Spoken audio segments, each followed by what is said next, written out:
Hey everybody, ReefGrrl here, and welcome to ReefGrrl Live. I am so happy you could make it. The whole idea here is to have some fun, chat, get some questions answered, maybe show off what you're doing, and get to know each other a little bit better. So sit back, relax, grab a drink. The stream is about to begin.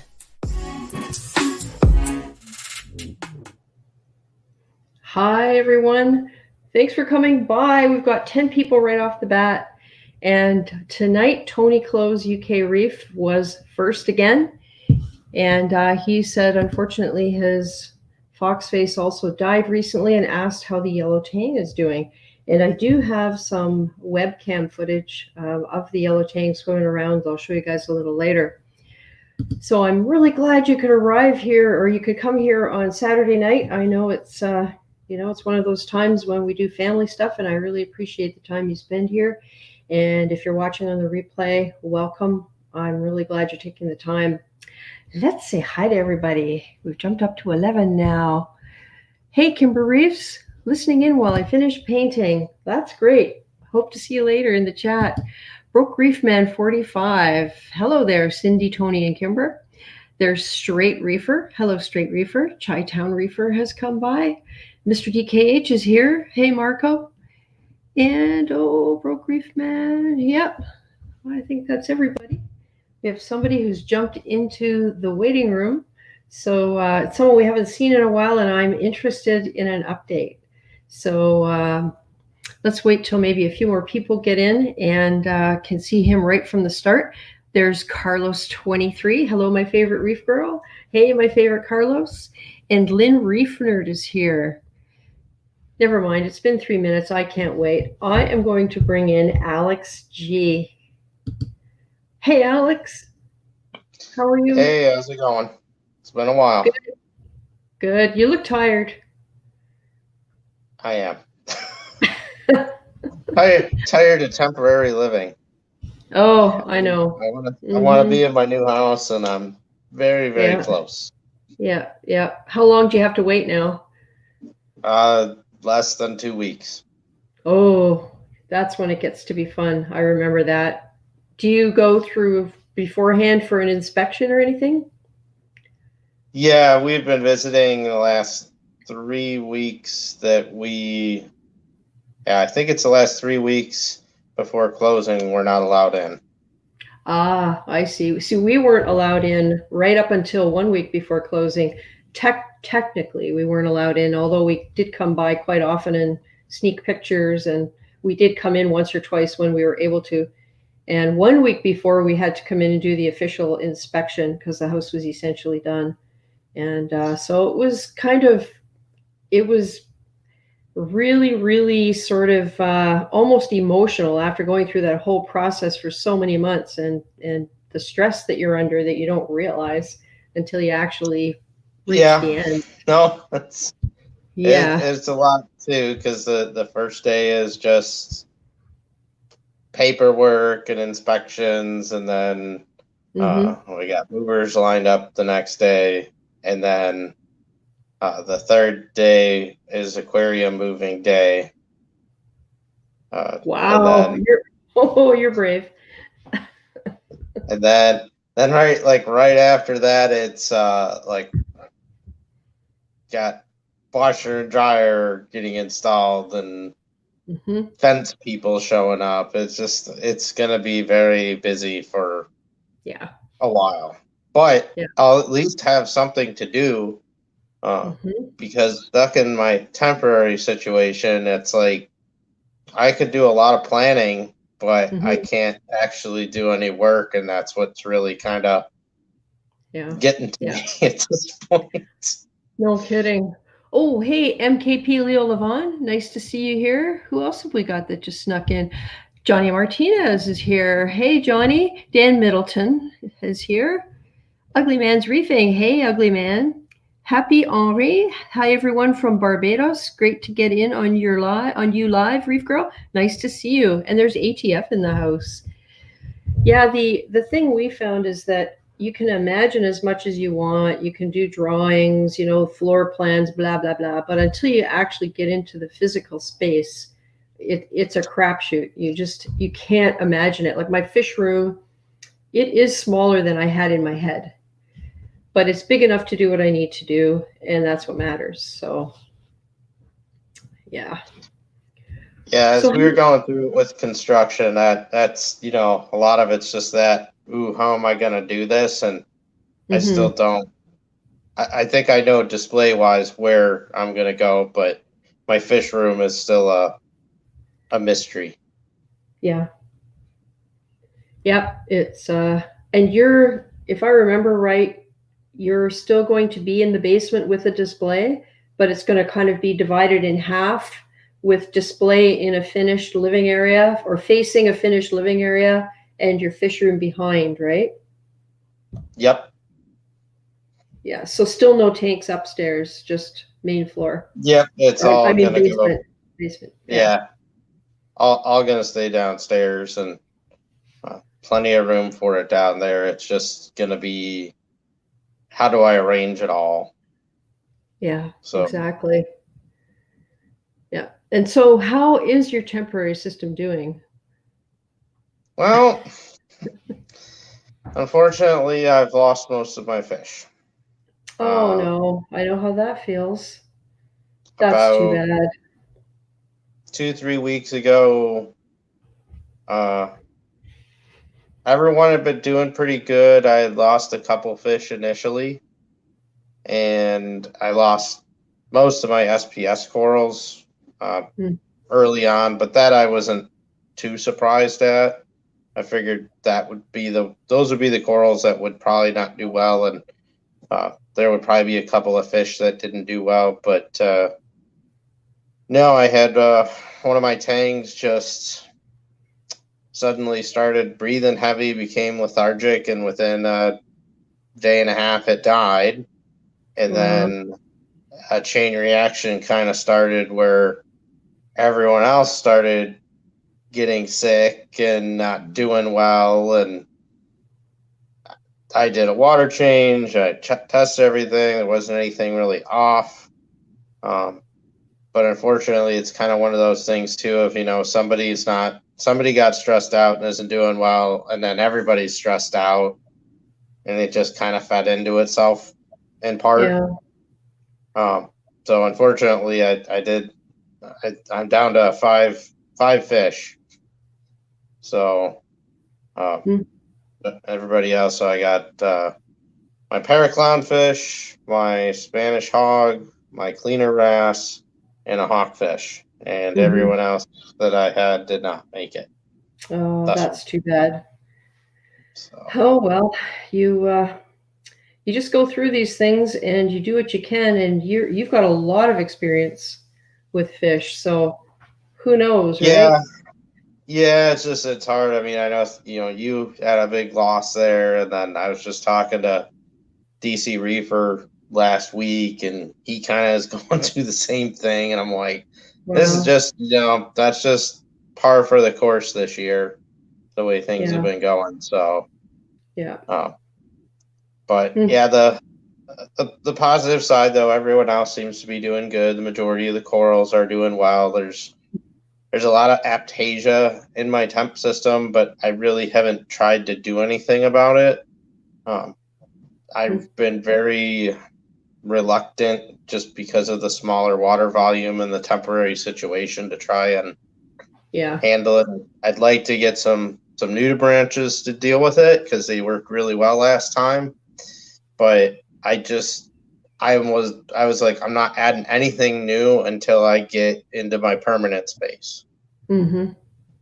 I tried that.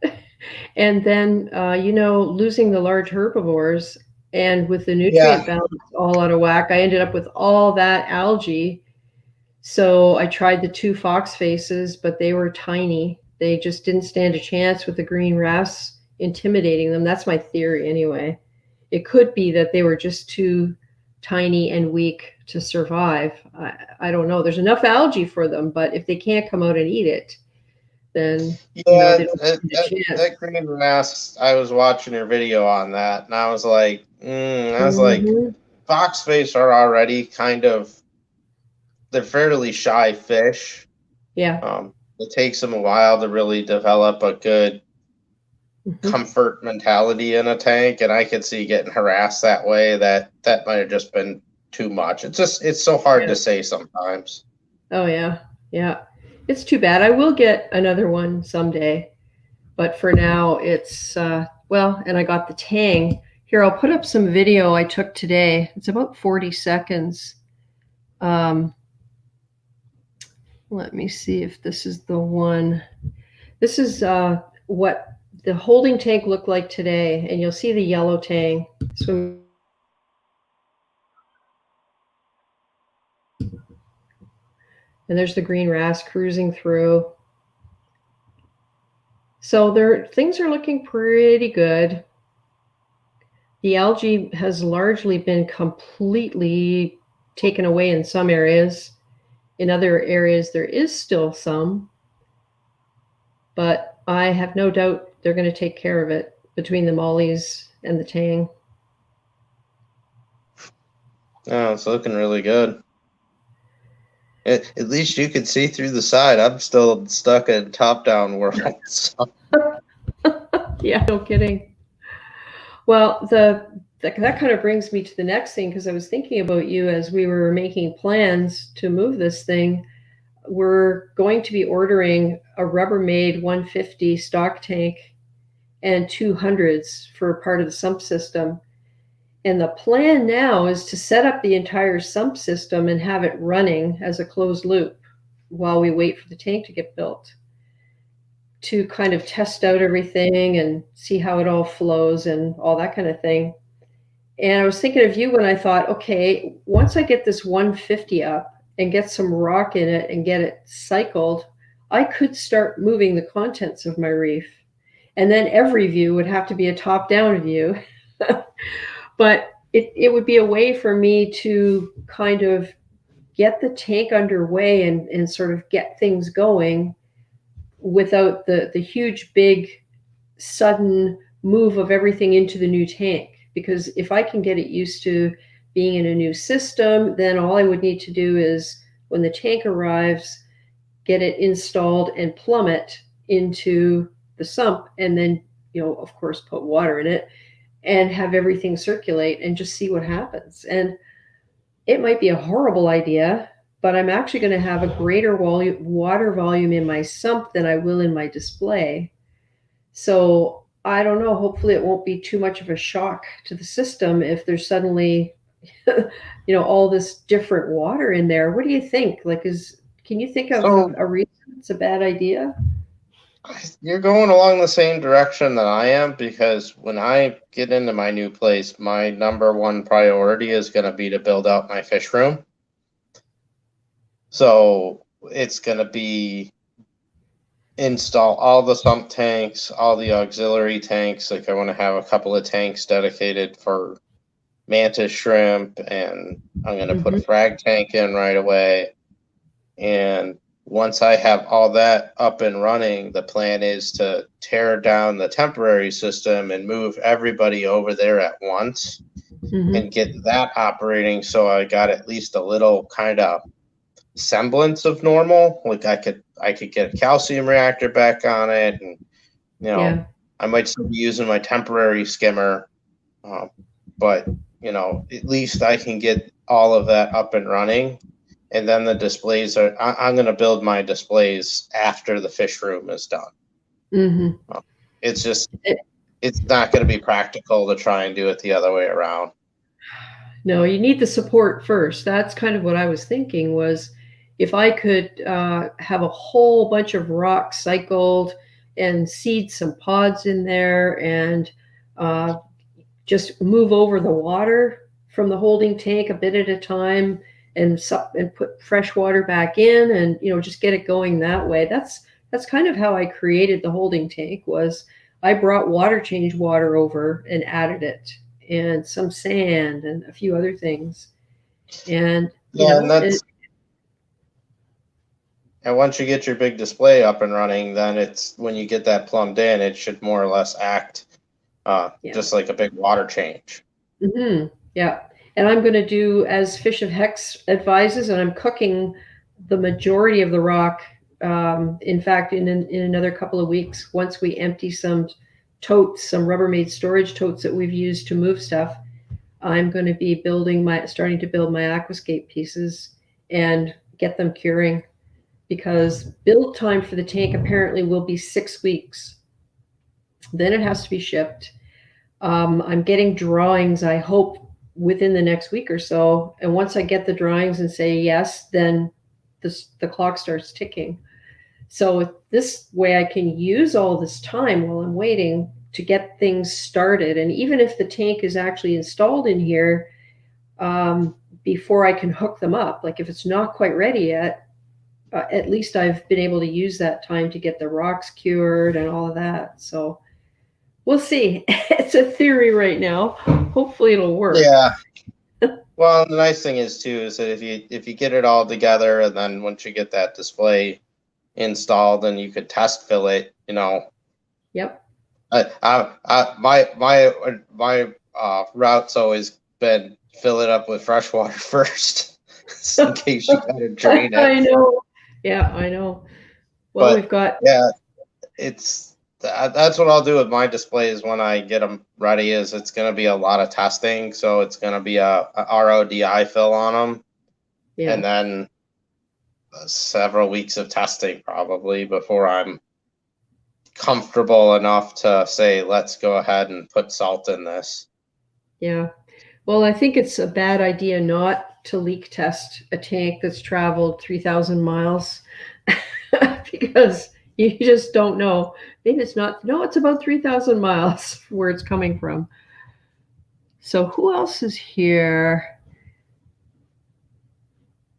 Oh, thanks, Johnny. Your temp tank looks great. Hey, up close, it's not so great. but that's, as a reef keeper, you know exactly what that is. Someone else comes in and looks at it and goes, oh my goodness, it looks so nice, this and that. And you go, yeah, but you didn't see what's going on in that back corner. And this coral doesn't look as good as it did a month ago. And all that kind of stuff. Planning ATF house. Planning to make it all automated, water changes, ATO dosing, how big the room, how many tanks, cost to do all that. It depends what you mean by automated. Probably not going to be any more automated than I have been in the past, other than I'm hoping to get some sort of controller for monitoring, so that at any given point I can know what my levels are, so I don't have to break out the test kits. And so if it's something like a Trident, if that's the only option I have at that time, then that's the route I'll go. But I have no intention of trusting any kind of a controller system to actually take any action automatically. It's going to be up to me to make those decisions and take those actions if something needs to be done. I just don't have the trust level for it, but I do see the value of monitoring. So whatever I've done before is what I'll do going forward. As for water changes, the sump is all going to be in the basement. The RODI system, the mixing rack for salt water. We've got plans for the floor drains to run hoses to pump water out. The way the sump will be is a smaller vessel under the overflow to act like essentially a filter sock. Then overflow into a 50-gallon shallow Rubbermaid trough, which I don't know what I'll have in there, maybe live rock, biomedia. But I'm conscious of detritus, so who knows. Then overflow into the 150, which will then flow to two 100s that are in tandem, but we're not really sure if we're going to let them find their own level between them or to maintain different levels yet. I have to do some reading on the hydraulics of like how that would actually work when it comes to things like the ATO. In the second last 100 is where I will have hose coiled for radiant heat. Got the idea from you, Alex, and my husband has been watching the videos. And we've we've found a point of use water heater at Home Depot, and I have to get in touch with the company to find out if it will work to run a closed loop through this thing that's pushed with an inline pump that's hooked up to a thermostat that will only come on when it needs to get the water heated in the tank. So it's still in the early stages of, can we actually do this? But we'll use PEX, and we've come up with a couple of different ways to kind of make sure we're not going to have issues with the fittings where it joins onto the heater itself, so they're not going to blow. Just different little problems like that we're trying to think of. But so the radiant heat, that chamber will also act as a water change vessel. So the 150 will not only be plumbed to the 100, the first 100, it'll also be plumbed to the second 100, so that we can turn a valve to direct the water into the second 100 and close the first 100, empty it, and refill it. That's where I'm going to do my water changes. Nice dog. Have you always had him, her? He is our puppy. We've had him for about 7 months. So cute. Is it like a miniature pincer? Yeah, he's a min pin mix. Very nice. I love those dogs. His name's Kylo, after Kylo Ren. It's the move dog, the stress release dog. Yeah, or stress creator, depending on the time of day. So, Alan, you also was asking about this is going to cost. I'm buying about $1,200 in stock tanks just for the sump, but that's way less than some of the fancy acrylic custom-made sumps that I've seen. None of which will hold 400 gallons of water. So the whole idea behind this is to get maximum water volume in the space I have available and make it simple. Keep it off the floor so I'm not crawling around all the time. We also are going to install a manifold within the 150 with about 5 outlets. And, for a UV sterilizer, algae scrubber, one other thing I forget right now, and whatever else we might want to run, and just run that on its own pump, maybe using one of the Jabo DCS 7000s that we have. We have 4 of them from the last system. So it's going to be very different, a lot to learn. I'm going to be probably asking a lot of questions of people. So as for cost, I'm still waiting for a final quote on the tank and stand. And in Canadian dollars, I want to stay under 10,000 if I can. I have a budget for this. It's money that I've been setting aside, have set aside, and was planning on. So believe me, I'm not made of money, but this is something that we've been talking about and planning for ever since we decided to move. So I still have to be very, very careful with how I spend that money because I don't want to run out before I get the skimmer, sort of thing, So you're not gonna buy like 4 Abyss pumps and like 6 Panta Rays to do water flow inside the tank? No, I don't think so. But I do want some surging in the display if I can get it. And so one of the things I've asked for is armored glass seams, and I do want to get some major water flow going on in there just to see if I can do it. But who knows? I've been doing some reading, and I may be totally wrong with what I'm thinking, but the type of aquascape I'm going to have will not have solid walls anywhere. So I'm hoping that's going to contribute because, the whole turbulence downstream from a solid object with laminar flow, like I'm hoping to take advantage of some of those things with bouncing water around. So it's going to be a lot of figuring out what to use. And I really don't want to have 27 electrical outlets for plugs. So, I'm not going to do that. That's going to be probably my biggest challenge in my new displays is going to be water flow.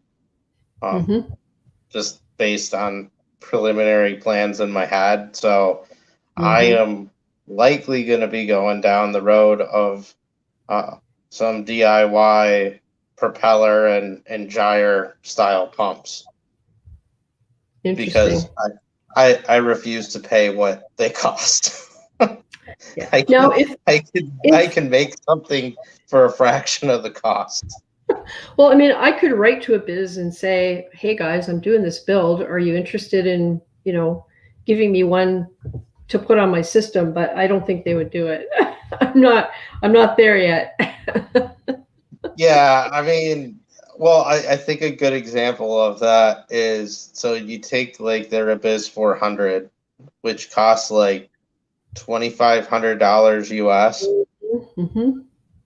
They use that same pump motor in their one of their water flow cannons, which they basically take the same pump and slap a propeller and a cage on it, and they sell that pump for like $8,500. Oh, but boy. it does like 46,000 gallons of flow per hour on it.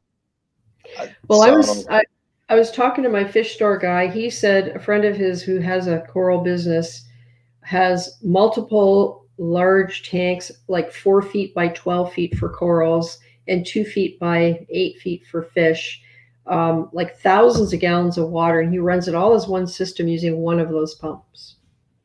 So my thing is, I'm going to be going from the basement to up here, and it's not like the pump is going to be directly under the tank. It won't. It's going to be across the room beside the last sump chamber. So it's going to have to push the water across the room, probably on an angle up, depending on where we put it and what space we need to work in, and then across and then up through the floor. So we figured it probably is going to have to go a run of somewhere around 15, 20 feet. And I know that's not a lot, but if I want big turnover, let's say 8 to 10 times an hour, because of the type of flow that I want in there to do some surging, and how to figure that out, I'm going to need the ability, even if I don't use it all, that power. So there's only one other option I can think of, and that's maybe one of the new Deltec external return pumps, which I'm a huge fan of Deltec. I think you guys all know.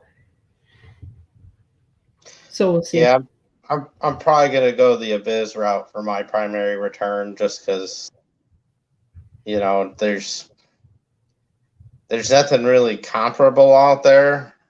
Yeah. I like my reef flows, but I was getting a little tired of changing out pump seals, and it seemed that the first, it seemed like the amount of time between seal replacements was shortening up over time. And it was just going to be I'm going to have to take this pump in and get it redone. And I was like, it's the same wattage to pump out with an Abyss versus a reflow hammerhead. They're both about 400 watts on max. So, but no shaft seal replacements, and I think that's just the way I'm going to end up going. Yeah. Oh, I got to say hi to more people. Tyler D, hello. Yeah, there's a bunch of comments down below that I haven't even seen. Broke Reef Man. Oh, hey, Hector. Calypso's Reefs is here. Hey, Benny's Aquariums. Hello, great never cool reefingness. ReefGrrl. Hello, fellow reefers. Glad you could come, Benny. Hope you're doing well with the kids. Chimp the Reefer is here. PR Fish Girl. Woo. Digging with Cruzy. Okay, hi, everybody. There's Insane Reefer. God, I can't talk. My brain is mush. Oh, ATF in the house has a good idea for an effective, inexpensive algae scrubber. Yeah, I think you're joking, but what you say is true. The waterfall overflow hob filters are ideal for that, I would say. Hey, Pappy Reefer. What's up, Reefers? Hi, Acro Breeder. Nice to see you. So we have 39 people. Wow, that's great. So yeah, it's one of those things where I've known for what, I don't know, a year this was going to be happening. And you would think that I would have, like a whole sheaf of drawings. But you have to think about it a lot, don't you? You have to try and, go one step at a time in your head. And if you start trying to draw it, I have tried to draw it. I tried to do a sketch for what I wanted for the tank, and it ended up being a horrible because of all the afterthoughts, right? So I just thought, no, I'm going to ask my questions, try and think things through, and see what we can come up with. And you would have been through this.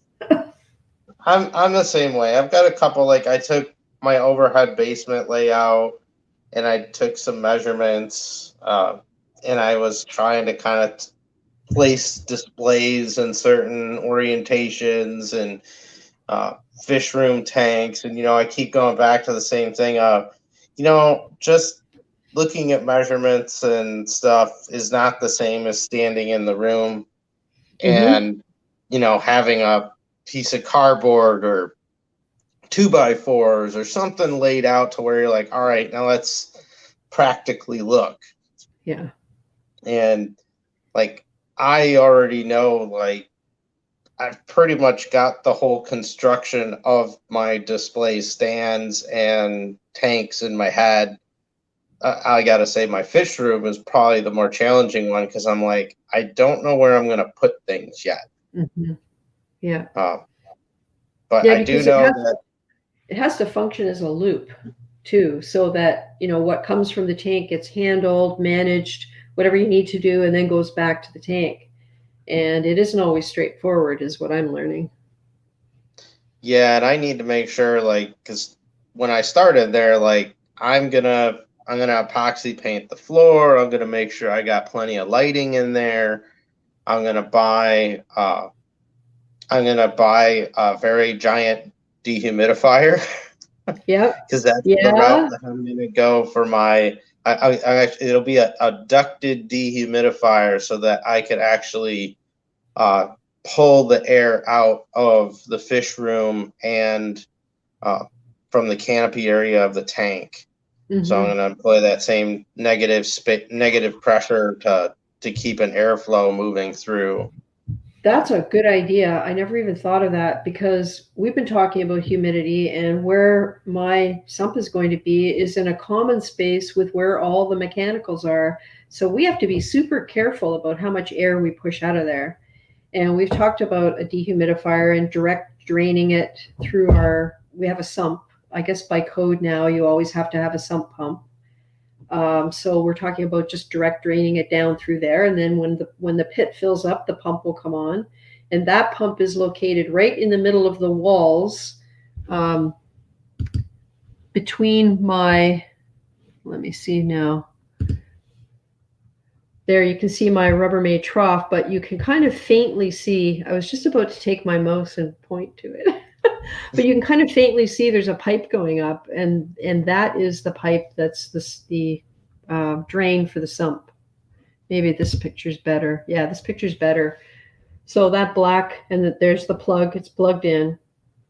Okay, so that's I'm waiting for it to update here. Okay, so that's the sump pit. Yep. Yeah. So we have to keep that clear because once in a while we may have to take that pump out for maintenance or replacement or whatever. But that's no problem with the way we're designing it. We knew that from the start that was going to be there. Go back to that wide angle shot. Yeah. Yeah. So I would say you're probably you know how everyone always used to laugh at me for the Dexter ceiling. Mm-hmm. I think the 6 mil plastic and some waterproof tape is probably going to be a good method for you guys to get the ceiling sealed off so that you're not soaking your floors up with tons and tons of moisture. Yeah. Yeah. Well, and the other thing is lids. One of the things we're going to do is get some of that rigid foam stuff, and everything that can possibly have a lid is going to have a lid. Because, I mean, aside from even just moisture is also dust, dirt. And I mean, you know what it's like with new construction in a new house. It's so dusty Not for the yet. first year. So, oh, well, you'll find out. It just, everything gets so dusty and you're going like, where's this dust coming from? You like, you could wipe everything down every single day. And yeah, so there's a lot of dirt that just kind of falls off the wood, as time goes by. So dehumidifier, you can see that I put a window in right beside that area. Um, and that's just a normal regular size window. I think it might be 18 by 30 or something like that. And it has 3 sections of sliding panes, and one of them is going to be removed and replaced probably with PVC sheeting that we can drill holes through for skimmer line, air line, and I got to figure out how to do bubble scrubbing. I think I have a way to do it. And also the exhaust fan we're going to put in there. But, like I said, we have to be careful because, and the other thing is we have an HRV in there, an air exchanger. Yeah, and that comes with the house. With every house they build now, they put one of those in because they're so airtight and insulated. Yeah, that'll be something with the exhaust fan you'll have to be careful on is making sure, because sometimes it's not realized, but I've actually talked to like people in the HVAC industry where people are creating such a large negative pressure inside their house from exhausting. With high efficiency appliances, I mean, they generally have their own fan to blow stuff out now if it's not using a chimney, but it could reverse suction the chimneys. But I've also heard stories of basically windows imploding inward from the pressure. Yeah. So that's why I'm not gonna go exhaust this time. I'm just gonna go straight dehumidifier, and just get away from that. And then I'll still have an outside air draw. I'm gonna definitely do that, and I think this time I'm gonna make a larger carbon filter so I could swap the thing every 6-8 months with a little more. I could be a little more lazy with it, I guess is the way to put it. Well, that's what I figured with using a window and replacing one of the panes with PVC sheeting. We can create a cartridge that we can just put right on the outside of that. That would allow us to, like, just at least over the area where we're drawing air in, that would just allow us to pack that thing with filter floss and carbon, and just do something like that. That's what I did with mine. It was a window frame before with a tube sticking out of it, so this is going to be easier. Oh, hey, Fletcher Wright, nice to see you. Oh, and Acrobreeder said he just added a dehumidifier. The only drawback is the added heat. Yeah. In a basement, I guess it's going to help during the winter, and we'll see. There's a whole bunch of we'll see going on here. Yeah, it's the biggest thing with humidity control is always to have it in place and already going. And then, if you're going to deal with excess heat issues, you can deal with that a little later. I'm just going to leverage my air conditioning in the house. And then if that's not enough, I would probably go to either running lights for a little less time, or I might consider making some type of tank that acts like a heat sink. Like a standard, just basically the exact same thing you're doing with radiant heating. Just make it radiant cooling, because the whole idea is you just want to pull heat out, and you might be able to get away without a ton of need to do that without a chiller. And when you were mentioning, go ahead. No, you go ahead. I was going to say you could always run a hose along the floor in our case, because the floor is pretty cold. Yeah, that's exactly it. Is just utilize the house concrete or something as a heat exchanger. One other thing I was going to say if you go with the tankless water heater, they should work as long as you get one that has a good duty cycle. Yep. It shouldn't matter a lot though, because they heat up the water to the temperature that's needed. Mm-hmm. And as the water flows through and it, it loses its heat as it exchanges and it comes back, it shouldn't have to work as hard to heat it back up. Yeah. Because it's going to stop when it hits temperature. Mm-hmm. What I've heard with them, it depends on the brand, is most of them are triggered by the water flow to turn on. Mm-hmm. So it's just a matter of making sure that you got a powerful enough recirculation pump to hit that switch. Yes. And then for plumbing lines and stuff, I just made sure all my PEX fittings and stuff, they weren't over any of the sumps. Everything was off to the side. So if something burst, it would be very difficult to make it to the tank. Yeah. And the other advantage too, also for as far as using a small heater, this is just a hang on the wall unit that does not have to be wired to a 30 amp breaker or anything like that. You just plug it in. And if we put RO water in the lines, then we don't have to worry about calcification inside the element as it goes through. And that was the other thing that we thought about. And just even to run it, I have a Pony Eye controller that I use now for my heater. I have a 500 watt Finex in that 90 gallon, and the Pony Eye controller keeps it solid 77.9 every time I look at it. In August, it went up over 82 because of stuff that was going on in the house. That isn't the controller's fault. That's just what the temperature was.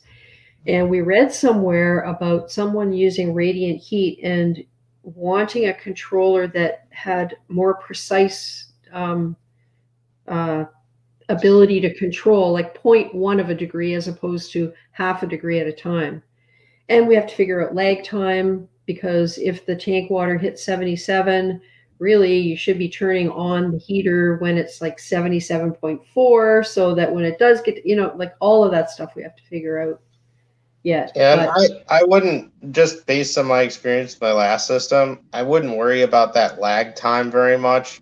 Oh yeah, because most of the time, I remember I showed a few people my temperature graph, and it would look like it was very zigzaggy, and I'm like, yeah, that's within 1 degree. Yeah. That's all my system ever moved when the heater engaged, was 1 degree. Yeah. So and it happens slowly too. And with 700 or so gallons of water, it'll take a while before anything registers. So I hear you about duty cycle, and I totally agree. You have to find one that's capable of handling it, because then that's the 2-floor thing, because 300 gallons of water is going to be up here with all kinds of different ambient pressures on it when it comes to temperature and light and everything else. So it's going to be interesting to see how it all works. Oh, hey, Fletcher, right? Who else have we got? Oh, Kimber Reef says, add a battery backup to the sump pump if it doesn't already have one. Good advice, and we never thought of that, and we will probably do it, because my APS battery backup finally died after 5.5 years I got out of that thing before the interminable beep came on and couldn't be shut off. And you can replace the batteries. So I bought a new one, and we will have 2. So now I can use that one on my sump pump. Has anyone been successful keeping a wrasse in a bare bottom tank? I picked up a juvenile. I'm thinking you mean chorus wrasse. Hey, Alex, what do you think? I think you've talked about this before. I had several. I had 3 wrasses that buried themselves in my 720 bare bottom. I made a acrylic sand tray with about 2. I think I made the tray about 4 inches tall and put about 2 inches of sand in it, and just set it on the bottom. And before I had that tray, I literally had like a couple of Tupperware bowls of sand. They'll find that just as easy. Might take them a night or 2, but once they figure it out, they'll go right to it. Yeah. Good. That's good. I did that with my green wrasse when it was like a 1-inch baby. I put a Tupperware in the back of the 29 cube, from which I'd removed all the sand because everything was getting prepared for moving. Who else has come in here tonight? Hey, WVU Reefer. Nice to see you. Wow, I'm late tonight. Yeah, a little bit, but you know, you got to do what you got to do. Hi, Nat King Reef. Hi, Terrence Little Ocean. I did see you up there earlier. Marcus's Reef is here. Hello, Hobby K Entertainment. Hello to all. Sand tray for the wrasse. Yeah, I see where you typed that. Johnny Martinez. Maybe Alex, do you think the inner part of those on-demand heaters, the loop plumbing, would be copper? Check into that. Well, the thing is, the water that goes through them never touches the tank. Yep. It's a closed loop system, because that bothered me too. And then I suddenly went, well, no, because you're not heating tank water. What you're actually heating is RODI water that's contained in a loop, in a hose, right? So unless something breaks, unless your hose splits inside the chamber where the heater, the hose is coiled, you'll have no interaction between the water that goes through the heater and your tank water. That's the yeah, theory. And that's so unlikely. Because especially if you do it the way that you're talking about, making like a closed loop that way, and it's not even connected to like a house plumbing system like my last one was, you won't have any line pressure to speak of other than when the pump kicks on. Yeah. So it's the only thing I was going to say too is with your temperature controller, just make sure you put a redundant temperature controller on top of that one. So it's like one temperature controller into another, and the last one be an over temp. So if somehow it got stuck on, that over temp will just kill the power to the whole thing. Yeah. Yeah, that's a good point. And this particular unit we're looking at, by the way, it's only $239. And they're German engineering, made in the USA. But the one we're looking at has apparently a maximum of 86 degrees or something like that. I think, or is that a minimum? There's like an 86 degree thing. Maybe that's the minimum that you can set it to. So if you set it to never go above 86 degrees, that really does minimize the risk, because 86 is not good, but it's not going to cook your livestock. Yeah. It's, I've actually just saw a couple posts, somebody on Reef to Reef, where they were like, oh, it could be real dangerous to do because you could overheat. I'm like, well, electric heaters can have an electrical fault in the water and cook everybody off and dump metals into the tank and poison everything. So, really, that's why Radiant. That's why I really wanted Radiant for this. And I have Finex titanium right now, and I've only ever read about one that split. Nothing. Yeah, I've never read anything else about them breaking open like that. I think it's two things, really. It's a risk thing, but really, when you go to Radiant like that, the efficiency and cost to operate it is so much better than any aquarium heaters out there. I've even gone as far with temp heaters. I've been thinking of the idea in my head, maybe I'll do it for my arrival center tank or something, is I was going to take a titanium heater or even a glass Eheim, and I was going to put that in its own closed loop system. It'd probably be terribly inefficient, but I was like, I could do that, and then I could say, well, I could still use a standard aquarium heater, but it's not even touching it's still not interfering with anything. So even if it blew up inside of a cylinder, it can't affect the tank.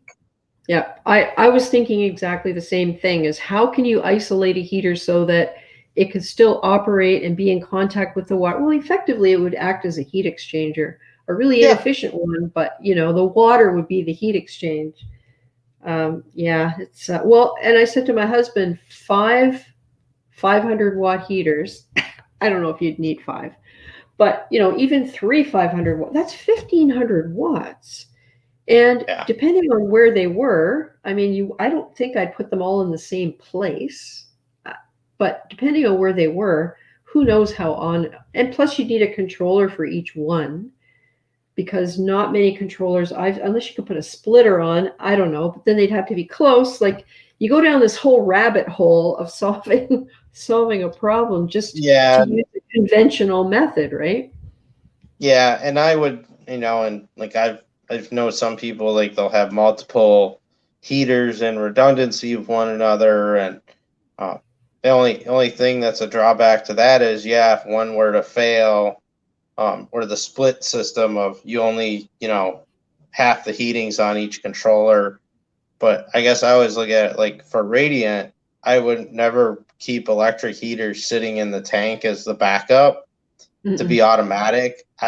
Just because they're sitting and they're exposed in the environment, so it's kind of a, well, hey, that thing's been sitting in there for like 3 years, and suddenly it goes to kick on, and fireworks show, and you're like, oops. Even if there are no moving parts, there's still a thermostat in there, so salt water doesn't care if it's moving when it affects things. No, it's true, and of course I'd have backup heaters.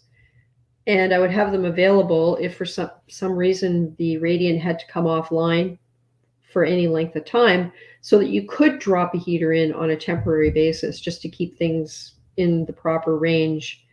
You could also use your furnace in your house and just say, hey, we're gonna crank this thing up for a week or two while we get our heater fixed. Yeah, exactly. Oh, hey, Petsodics / multiple aquariums. How's it going with you?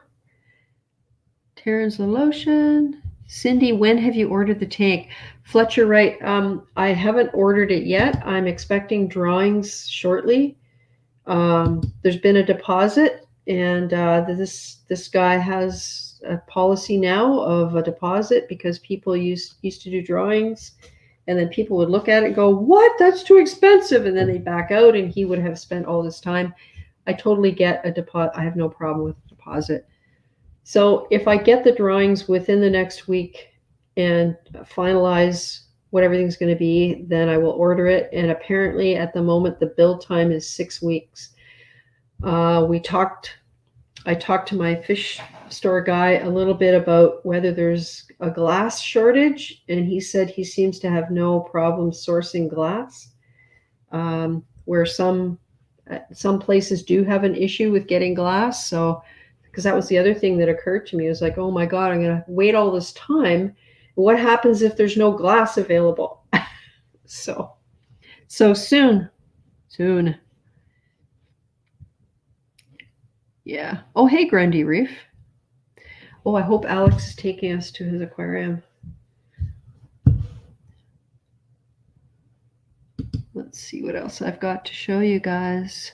All right, let me flip my camera around here. Awesome. I was hoping that nobody was seen this. Ooh. Right. So your technique of using the pond liner in the I just remembered the coffin tank.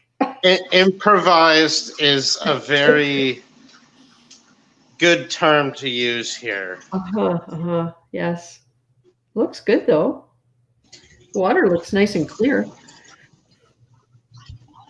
Yeah, everything's doing fairly well. The bubble coral's got one end of it that's, it's not doing great, but the rest of it's been doing well. So everyone seems to be doing okay. So my Spanish hog here is like, it is dinner time. So yeah, very, very, very improvised. Yep. I've done a lot of the very improvised in my time. So, but hey, some of it's, most of the softies LPS are looking okay. So there's still a couple SPS in there down at the bottom. Oh boy. Hey, if it makes it, it makes it. And there's some hair algae that's starting to grow, but again, I'd rather have that happening than. Yeah. So. Did you bank any corals with anybody?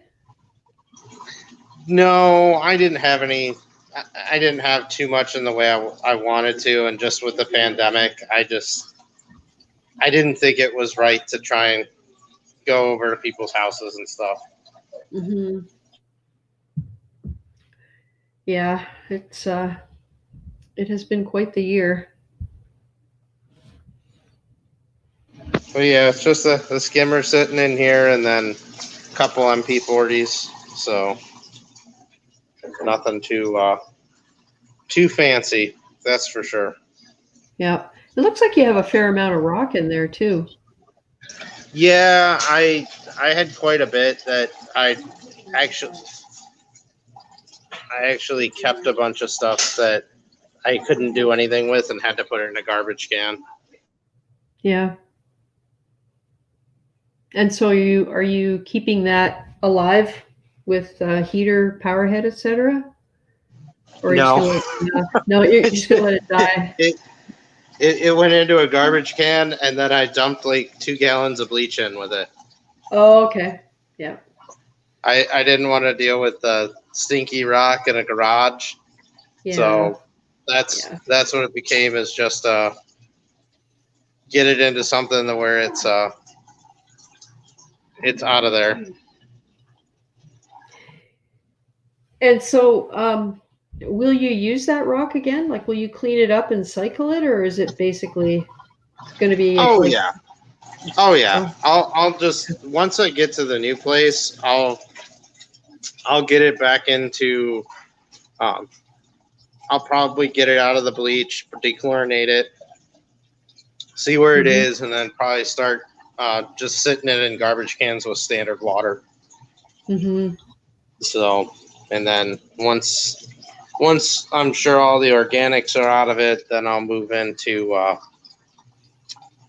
on to putting some salt water and hopefully get the fish room up, and then I'll start slowly adding it in there. Mm-hmm. So, a lot of it though, I'm gonna go negative space aquascape. So the good chunk of it, I'm gonna smash it with a hammer and then glue it all back together in a different shape. Yeah. That's cool. Yep. Yeah, it'll be interesting to see what's inside the rock. Like all the critters that burrow inside the rock. Of course, they probably won't survive, but it'll be interesting to see I'm sure I'll find a few things. Yeah. Interesting.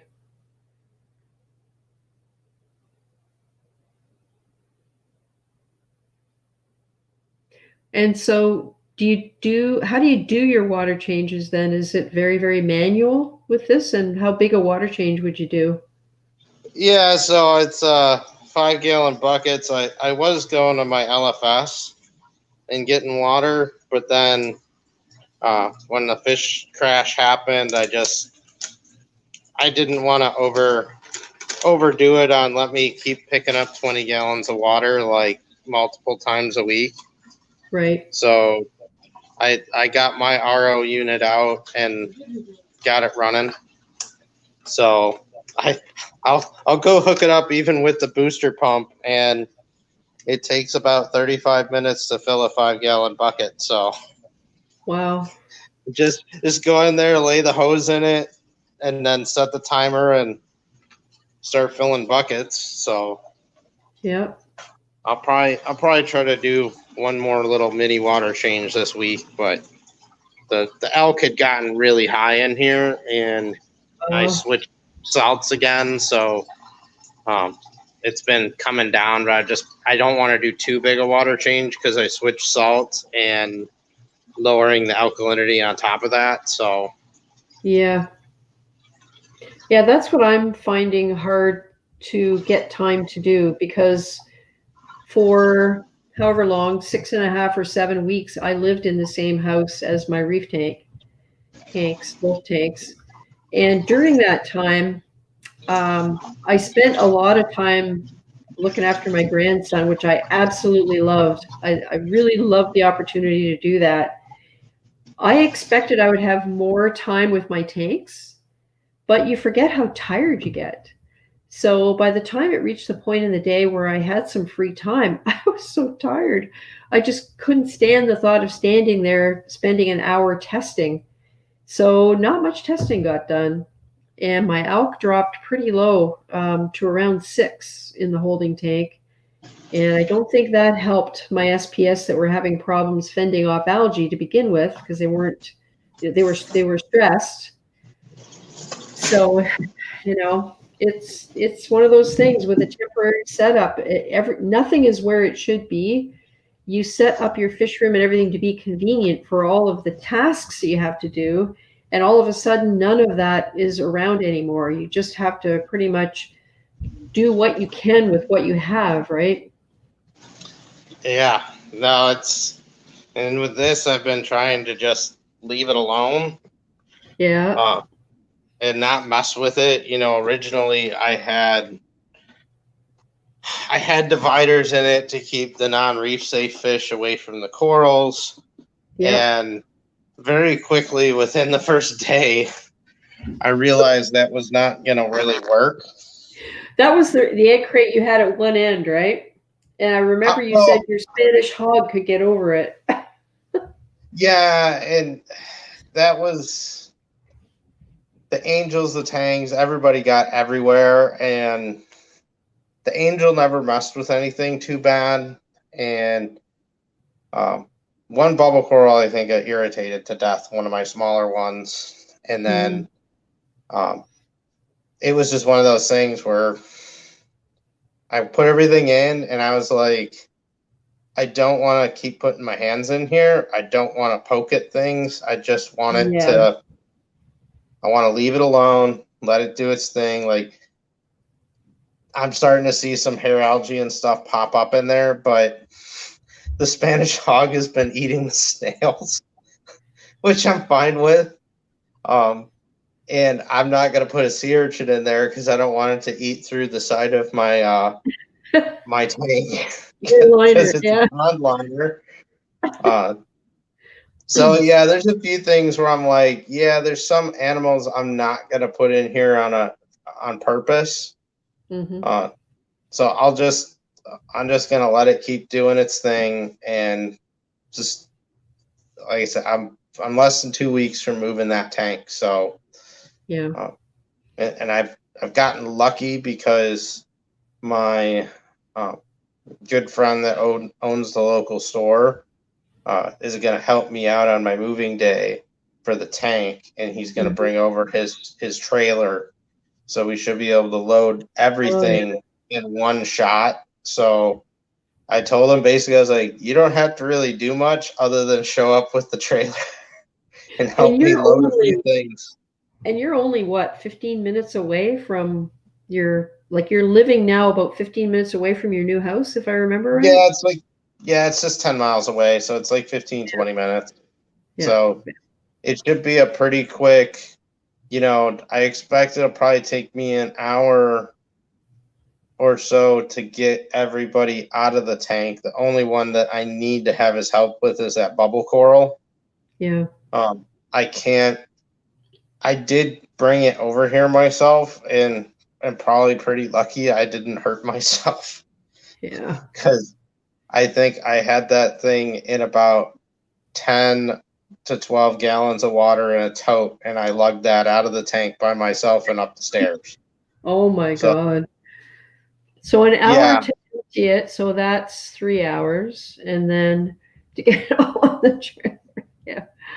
It's gonna take a long time. I definitely know. I think I'm gonna go to Home Depot and buy about 20 buckets, and I think the way I'm gonna handle it is I'm gonna try and take as much water as I can.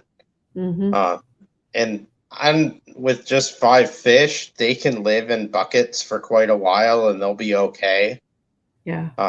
So it's just gonna be a matter of, getting everyone prepped, getting them moved, and then I'll have air bubblers going for the fish. The corals, they'll be fine. So it's just, it'll go pretty quick to tear down and move it. It'll be the resetup that'll take longer. Yeah, because you have a different goal when you're resetting up than the temporary. The temporary was just to get the stuff somewhere that it could be safe and survive. But the new is going to be a little different because you're not going to want to make a decision that you're going to regret and have no options to fix it, or limited options to fix it. That's one of the things I wish I had set this holding tank up a little further from the corner, because it's caused me all kinds of problems not being able to get in. I can't get in the tank with both hands at that end because it's too close to the wall. And yeah, I know I'm gonna stick it against the wall like a peninsula, because right now I can only I could more or less just one side get into it, which is fine. But yeah, when I go to the new place, I'm gonna set it up as a peninsula, and then I'm gonna get one of the first things I'll try to get done is get an ATO set up for it, because I have not had that, and I am really getting tired of manually fucking water. Oh, you mean you haven't discovered something like the moisten land, which you can tell? It's a plant watering thing. I'm telling you, it has worked rock solid on the 90. I have not believed how well that thing works. Just 20 seconds at a time, you calibrate it, and you set the thing to go 20 seconds. Well, in my case, 20 seconds at a time every 2 hours. And I cannot believe how solid the salinity is in there. It's amazing. I probably should have done something like that. I guess now that I only have less than 2 weeks, I don't think it's why bother. Yeah. I'll get because I didn't show you my closet that literally has an apex with all that it has on it is the lights plugged in and my WXM module. So that's all that's on there is that. The heater's on its own thing, and then the MP40s are doing their own thing. So basic. Yeah, I really want to get back to a little more semblance of normal with that. Yeah, no kidding. No kidding. Well, here's my fish room. I put this on Instagram. Current state of my new fish room. Okay. Yeah. It doesn't look like that today because those boxes are gone and I'm sitting in front of where that was. But that kind of gives you an idea of the stage we're at. I have a laundry cabinet with a laundry sink with a cabinet and a tap that's going to get installed in the little alcove within the next, once we get a plumber, because although all the fittings are there, my husband just wants to get a plumber to install these things so they're done right. And he's not trying to do things because he doesn't know what he's doing and he doesn't want to mess it up. So he's just going to hire somebody to do it. So that has to be installed. And then we just have to get these stock tanks ordered. They take about a week to come in from the warehouse. We're buying them at TSC, which is a tractor supply company that's now PV Mart. It's all a Canadian company. And once I get those things, it'll be all systems go to get the RODI set up, which I have this. It's 100 gallons. It is going to be up on a stand. And where the laundry sink is, above it is going to be where the RODI system is installed. And because of the way it's plumbed, my husband can cut into the line and install the fittings in it because he knows how to do this from the other house. So yeah, so that's good to go. Yeah, my new house is all PVC water lines. They don't do copper around here in new construction anymore. Yeah, ours is all PEX. Yeah. Okay. Yeah, so I already been scoping it out, and I'm like, all right, I'm gonna be cutting there. I'll be cutting here. Yeah. So it's that'll be one of the first things. Is I just want to, if I can get the basement floor painted, put an epoxy paint down, put a cup, make sure the lighting's good. Then that'll be the next step, is going to be installing a utility sink and RO. Yeah. And then it's just going to be like, where am I going to put all this stuff? I know that for my water changes, I'm really thinking I'm going to steal Blue Carbon Reefing's idea and just have a big HDPE tank that's in line with the system. And then when I want to do a water change, I'll just valve it off and empty it and then refill it, and then that's put it where back in line. That's where I first saw that idea, and that's essentially what my 100 is going to be, that has the radiant tubes in it. I'll definitely be pumping straight out into the sewer again like I was before for my last water changes. I'm not doing the bucket thing again. No, we're lucky there's a floor drain probably within about 6 feet of where all of this is going to end. So, and you can get those little ramp things. You can run the pipes under the ramp, so you're not going to be tripping over it. I'm terrible. I trip over stuff all the time. I think it's the whole being diabetic for 46 years, and you don't realize you don't quite always know where your toes are. So yeah, I tend to trip on a lot of stuff unless I'm really careful. Well, here, look at this. This is how we got my big tank.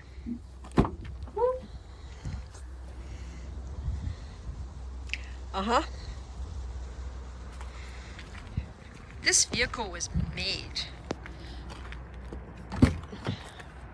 for this container.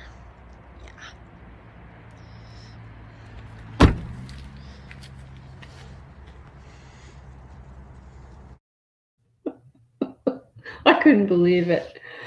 It's so funny that in there. It reminds me exactly of my 265-gallon sump that I bought. That literally was the biggest tank I could fit inside my Escape that I had at the time. Yep. And I was like, because the guy looked at it, he's like, "Is this gonna fit in here?" And I was like, "Oh yeah, I've already measured it. It'll fit. It'll stick out a bit, but it'll fit." Yeah. Yeah, we've done a heck of a lot of measuring and finally learned to write down the numbers, because you think you're going to remember, but you don't remember. Oh, wow. Well, we have a storage unit full of stuff. Everything else is here. Well, no, I say everything. There's a room at my daughter's house that has about 6 totes and about another 4 or 5 large boxes of fish-related things that I need there in case something happens that I need the stuff in there for the tank that's there. The storage unit has probably an equal amount of stuff that I just had that I don't really need to run a tank, but you know how you accumulate stuff over the years. And that stuff's coming here on Tuesday. So once that stuff is here and I can get it all stowed away, we've got lots of great storage in the basement. The cabinets and stuff that we used to have, there's good spots for them and still lots of open space. I mean, the house isn't a lot bigger than the other house, but it's enough bigger that it's all that extra storage we never used to have. It's going to make a huge difference with how well things are organized. So I'm the type, if I have a place for something, I will always put it back. Where I run into trouble is if I have too much stuff and nowhere to put it. And then it just turns into a giant mess. So I'm really looking forward to being more organized. No, I know that's a requirement in our new house, is that our garage has to be organized and have shelves and stuff in there, right? So yeah, my wife put the hammer down on that in the new garage, which we have a 3-car garage at the new place, so nice. That should give us more than enough room to store all the stuff that used to sit in. We had a bump out in our old garage, which I had shelves in, and I got to store a lot of stuff, but it was one of those things that when I moved from Michigan to Illinois, I kept a lot of stuff that I probably should have thrown away. And when we were moving out of this house, you know, it was kind of like those shelves of stuff that my dad had given me. You know, it was like, because he was an electrician, so he had given me like these old fiberglass trays filled with electrical parts, and I'm looking at him and I'm like, I was like, everything in this box is older than me, and I will never use it. Give it to the scrap man that's coming by every week. So I cleaned out. I took a huge shelving unit and basically reduced it down to just a handful of boxes because I was like, I don't use this stuff. Yeah. So yeah, I suffer from the minute I throw it away, I'm going to find I need it, and I'm trying to get away from that because the pandemic hasn't helped because, of course, a lot of stuff has become unavailable. And there are things that I had on hand that really helped me through, like certain medications and things like that. So that did not help my whole instinct to have stuff just in case, right? But I've got to get away from that because it just you just don't have the space, and then it's such a waste. Like test kits, you can't believe the expired test kits I threw out for iodine, strontium, a bunch of other weird stuff. I never even used the strontium test kit. I took one look at the directions and I went, do I have an hour to figure this out? Like, and I never used it, which is a stupid waste of money. Oh, nice puppy. oh, this is the old man. Oh, what's his name? Gizmo. Gizmo. Gizmo is part pug? Yeah, he's a puggle. Nice. Move up here, silly.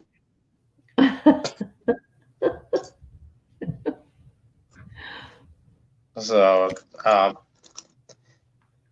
yeah, it's harder with aquarium stuff to get rid of it. I know that's one thing. Yeah, it is. It is. Yeah, Marcus's Reef is just talking about the first time he installed an ATO. He had kept tanks going for many years by lifting buckets. When I put that ATO on, didn't touch my tank for a week. It was such a game changer. It's true. Once like I have this trust issue. Once I learned to trust it, it doesn't stop me checking it regularly. Yeah, Petsodics Multiple Aquariums. Alex is in Illinois. Thank you. I was just starting to type that. Yeah, I'm out in the Chicagoland area west of the city. Nice. Yeah, I'll still be in the same general area even in the new place. So how has work been for you, Alex? Have you worked right through, or what's happening with that? Oh yeah, no, I will likely be. I part of my job I do is safety. So yeah, I'm not going to be going back to the office for a long time. Yeah, that's happening to a lot of people. Yeah. Yeah, I really think after this, and it'd actually be a good thing for everyone that has aquariums because I am championing the idea that hopefully we'll have more flexible work from home after this is all done. I think they're going to learn that people actually can be trusted to get their jobs done at home. And I think people who always wanted to work at home all the time are going to learn how hard it is. Because I worked from home for 8 years. It is hard. It is really hard. In ways you would expect. Yeah. You know, it was challenging at the old house because there were a lot of distractions. Although I gotta say, being able to sit in front of the aquariums during a stressful call or bring it up on a video call was always a very nice thing. I will say this: the poor townhouse. Hopefully, they don't fine me for it. I pace a lot when I talk, and there's literally like one straight hallway out of. This is my work office too, where I'm sitting, and I have about 25, 30 feet I could walk, and I pace my step counter will be at like 23,000 steps a day sometimes by the time my day's over.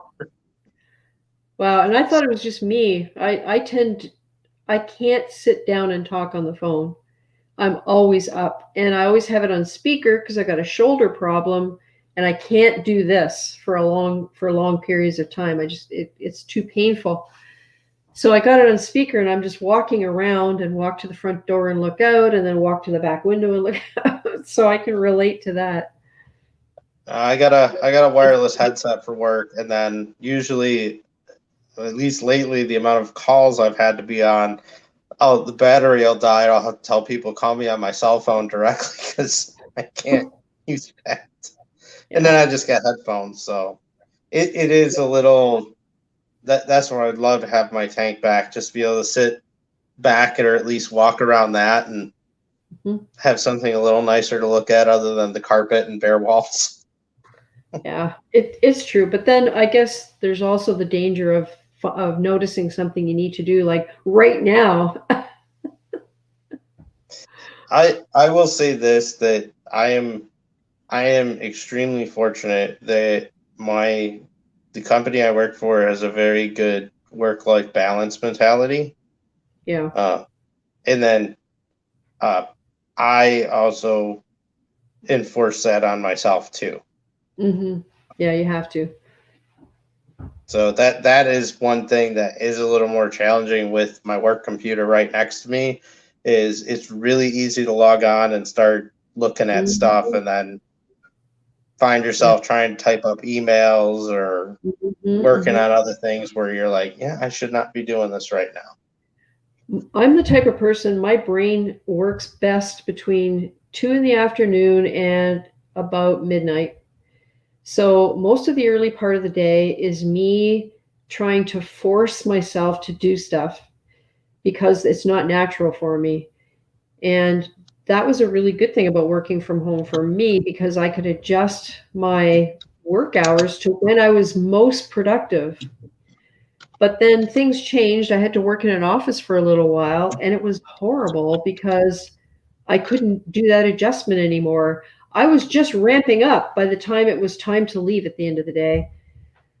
So it's not easy. It'll be challenging when we get to the new house and I can actually do things.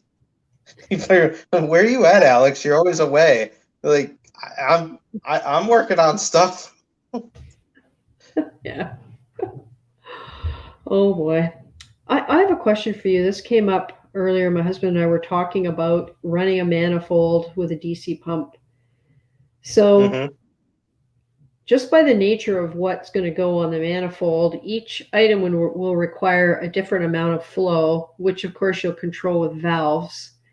Is there a downside to back pressure on a DC pump versus an AC pump? As long as it's rated for it, it won't really, it shouldn't hurt it.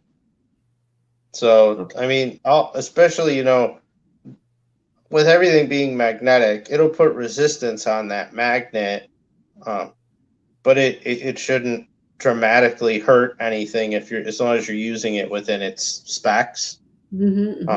I actually found, and because you have the multiple sump tanks and stuff, that manifold will, it depending on how you're running it, if you're using it as a recirculation method for the sumps too, it'll act as a good backup in case your return pump dies. It'll at least keep flow going in the sump tanks, right? And your flow pumps can keep the main display running until that's repaired. But I don't really think manifolds. I think as long as you calibrate them decent, like if you got a UV sterilizer off of it and you just got to know your output. Yep. But I wouldn't put, after my experience, I wouldn't put a calcium reactor on one again. But no, I don't really plan to do that, only because first thing is I don't 100% understand how they completely work, all the pieces, how they work together. And secondly, I would want it to be standalone because of the issues I've heard people have where suddenly you have to take it offline and depending on where it's located, and I just want to be really careful with how I set it up. So I'll probably put it somewhere separate so that the effluent goes out into the chamber right before the return pump. And the return pump's good. Yeah, having a peristaltic pump run the calcium reactors, there's no better way to do it. Yeah. My experience running it off the manifold is that while there was enough water pressure to push water into it, what became a challenge was the needle valve for the water control. It would get jammed with CO2 or air bubbles and back pressure it, and it didn't take a lot to where it would, really impact the flow. And so it'd always be like, oh, you got to purge the valve out or adjust it and keep an eye on it. And when I went to that peristaltic pump and was pulling water through the reactor, that was 100% eliminated. I never had a problem again. It makes so much more sense, and it's an evolution of that particular piece of equipment that's benefited from something that was used for something else. Like it's just like a side effect. Like me and my Camor Dripping Pro, that was out well before the FX1 or whatever it's called. I was using that on the big tank to dose Kalkwasser, and it was perfect. I created the solution at a half strength so that it wouldn't clog the lines as easily, and I ran that thing for about a year and a half flawlessly. And it's just a little tiny peristaltic pump. It's probably not the best quality. It's not hospital grade accurate or none of that, but it didn't really need to be, right? Yeah. That's definitely the way to go with that. And with the manifold, when you think about it, you're not trying to run devices that need ultra precision off of it. Exactly.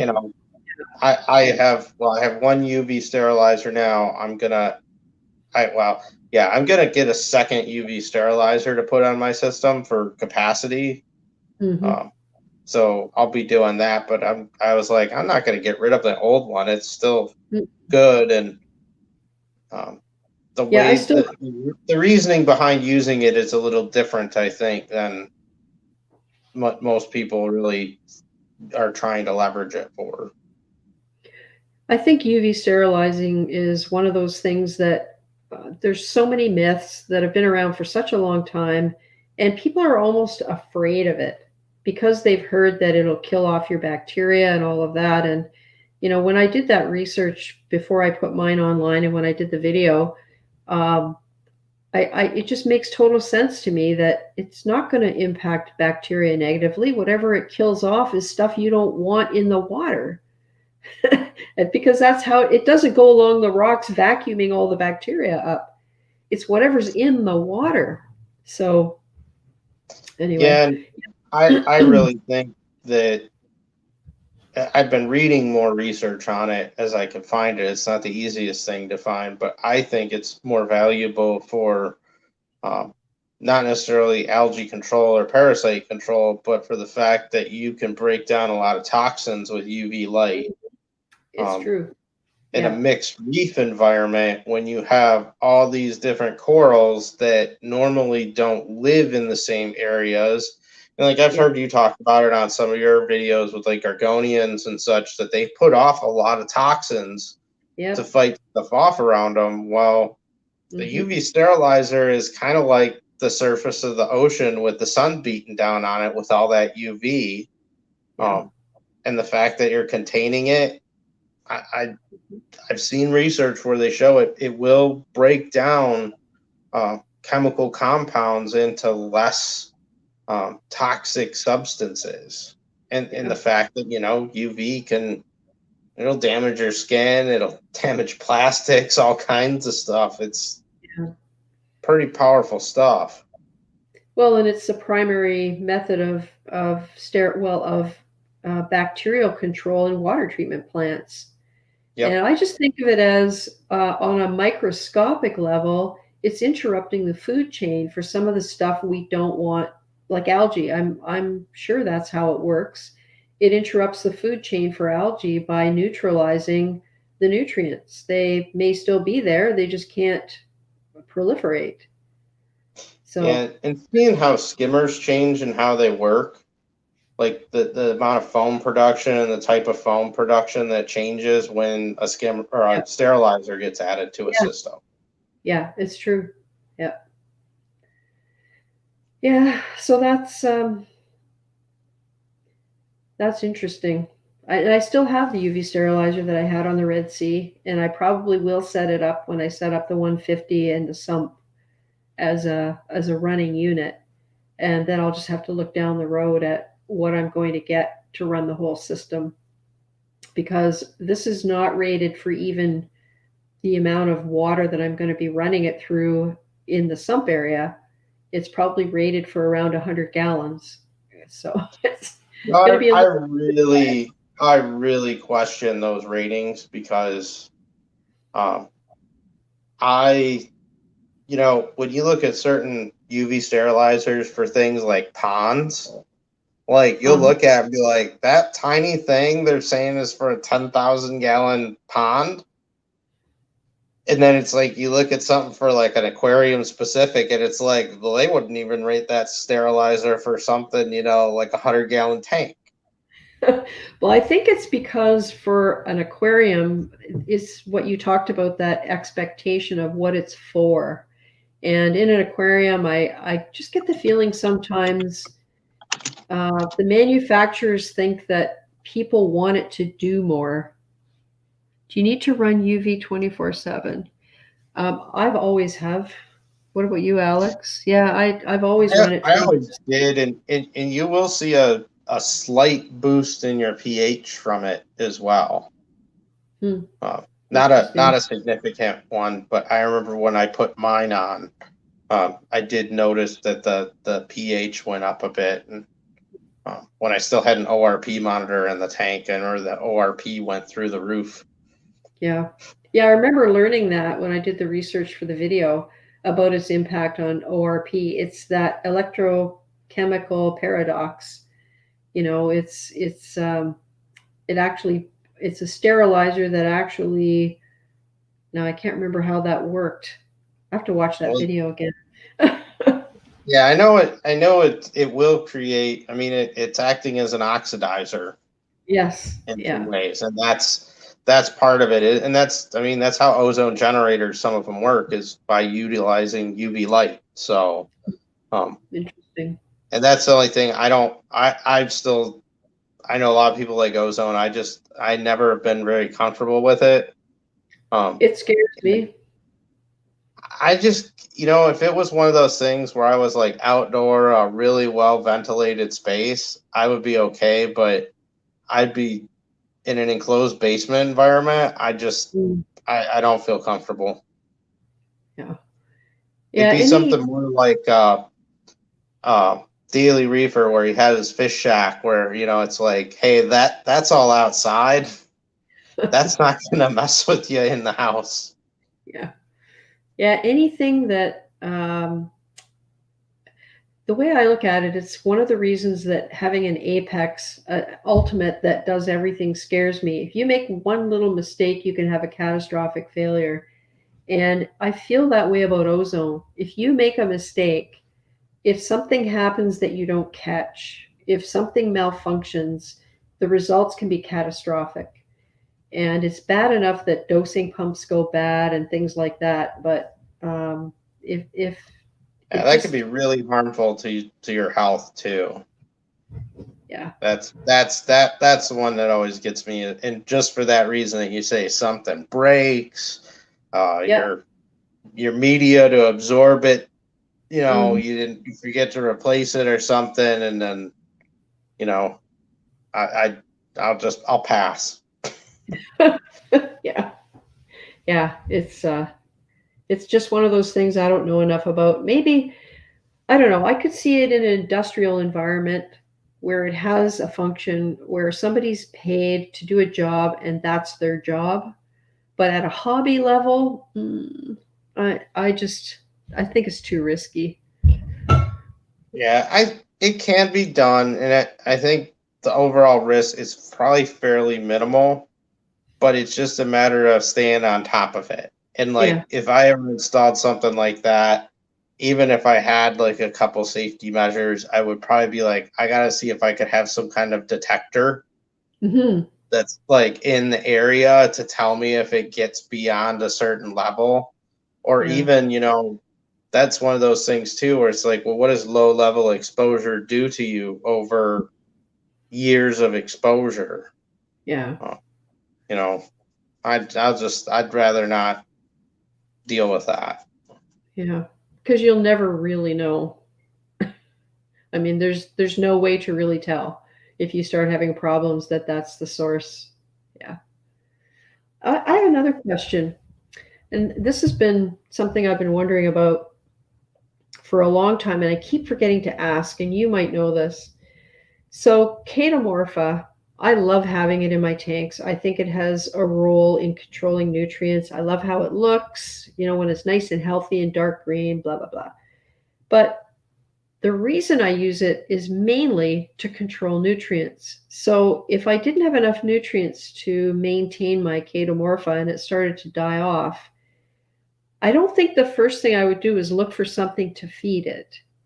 And yet there are chemicals out there that are being made available, like Chaeto Grow and stuff like that, for people who can't grow Chaeto to be able to grow Chaeto. So like to me, that's another one of those sort of paradoxes is you have it to control nutrients, but if it dies off, that means it's doing its job. So why do you want to grow it? So like, what do you think about that? Well, I think there's a couple different paths I could go down on that one. Is I would look at it as, are you trying to grow it because you have a severe algae problem and it's not growing? Or you don't have any algae problems and you're just trying to grow it. Now, I think if you're just trying to grow it and you don't have nutrient problems, certainly you could try that.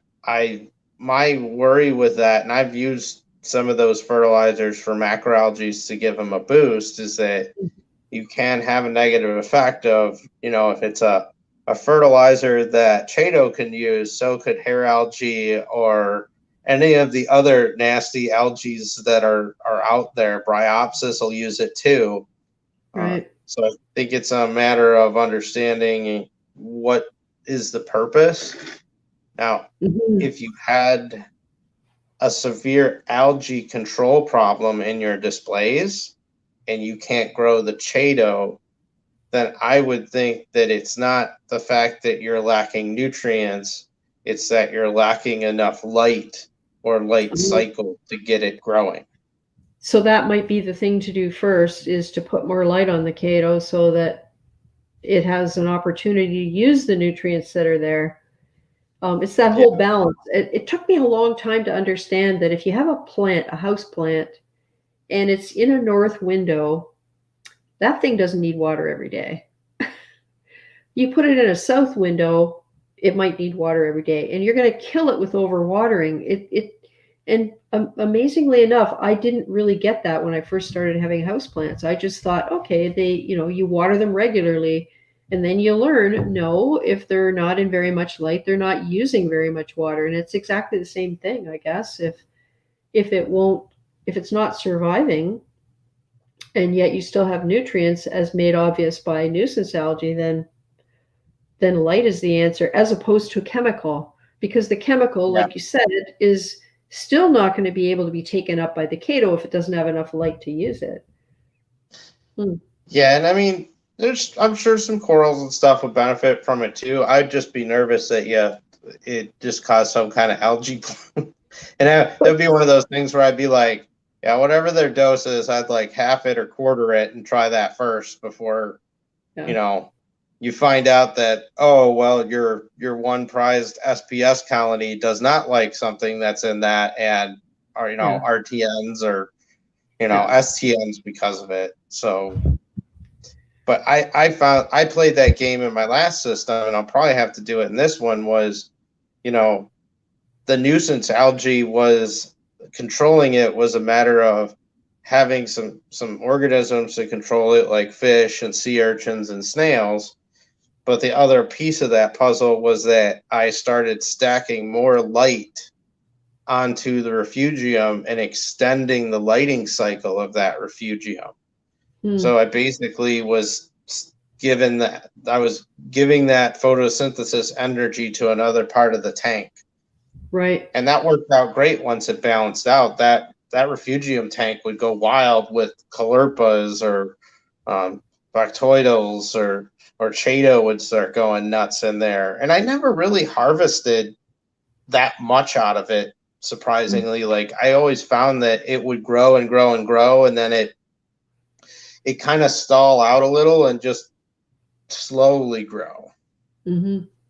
So, well, I took like a fist-sized piece from the Red Sea tank before I took it down, and I put it into Mollywood once it got moved in a Molly breeder box, suction cup to the glass, and I tilted it so that it would get some flow into it and not be totally stagnant, because those things, even there's slots in the side, but they get gummed up pretty fast. But I just made sure that there was flow. I flip it over periodically. That stuff goes nuts. And I know it's helping with the nutrients because I see that it's growing. I don't have algae elsewhere. The mollies are eating it. And so I took half of it and I did the same thing in the holding tank and I stuck it on the glass. And again, it was a fist-sized piece and it's completely filled the container now. So I'm almost afraid to take it out because I don't know what's going to happen. But I've never had trouble growing Chaeto. I've always had nutrient issues with tanks, and that's probably why. But I guess the other thing is light. I never really thought that maybe I've been lucky and I've just managed to put it somewhere where there's good light and it has been able to do its job. It's yeah, it just strikes me as weird. It's like people using things like GFO or whatever to strip everything out of their water and then adding it back in again. And I understand that you can do it in a controlled way, but really there is no 100% controlled way because of all the variables. So it makes no sense to me to do that. Yeah, and the 3 years my other tank was in operation, I never used GFO or a phosphate remover of any kind. All I ever did was a bag of activated carbon, which won't affect any of that stuff. So yeah, I 100% relied on the refugium. And I mean, you used to see what I fed in my old tank. I fed a lot. Yeah. I mean, it was like 2 or 3 cocktail shrimp and then the equivalent of a half dozen cubes and like a quarter to a third sheet of algae. I mean, yeah, pellets were fed twice a day, every day in both tanks. Yeah, there's a lot. It's just finding that balance. Yeah. I'm looking forward to having a large refugium. The 150 is going to be the refugium area, and I'll grow my Chaeto there. I don't know yet how I'm going to divide it up, if I even will. I might just divide it up by using a light so that it'll grow where I want it to grow because that's where the light is. That will control what algae grow where. Yeah. I would tell you too, get some of the red macro algae like the red grape bactoidals and stuff. Yeah, and the dragon's breath, like that. Yeah, dragon's breath. Some of those, like now, those for me have done really well in either reef lighting or I got that tuna sunlight that it's more like a 65K. And I keep that thing on full blast, and the red macros really grew well in that. So 65K, but I look at that. That's daylight pretty much. 65K. Yeah, I always think it looks. I mean, it's basic. I mean, you're just going to get lighting what they use for planted tanks. Yeah, hydroponics. That's where I got my 5 fixtures. They were hydroponic lights, and they did a great job. I put Geisman superactinic in them, and They did an excellent job. I just didn't like the way the tank looked under them. So that's Yeah, why I said effects.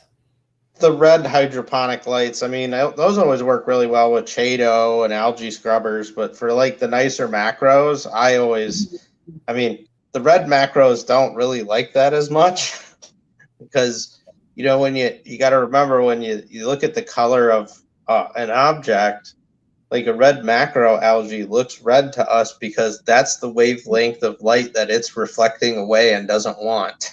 Yeah. So it's trying to absorb other colors in the spectrum. Not to say it wouldn't grow off of it, but you know, it always does really well for me in the white lighting or more of the blue light. Yeah. So yeah, that's it's going to be such an experiment. I mean, sometimes I wake up at night and I go, I don't know if I should be doing this. I have these doubts. It's I don't know, and it's such a lot of money.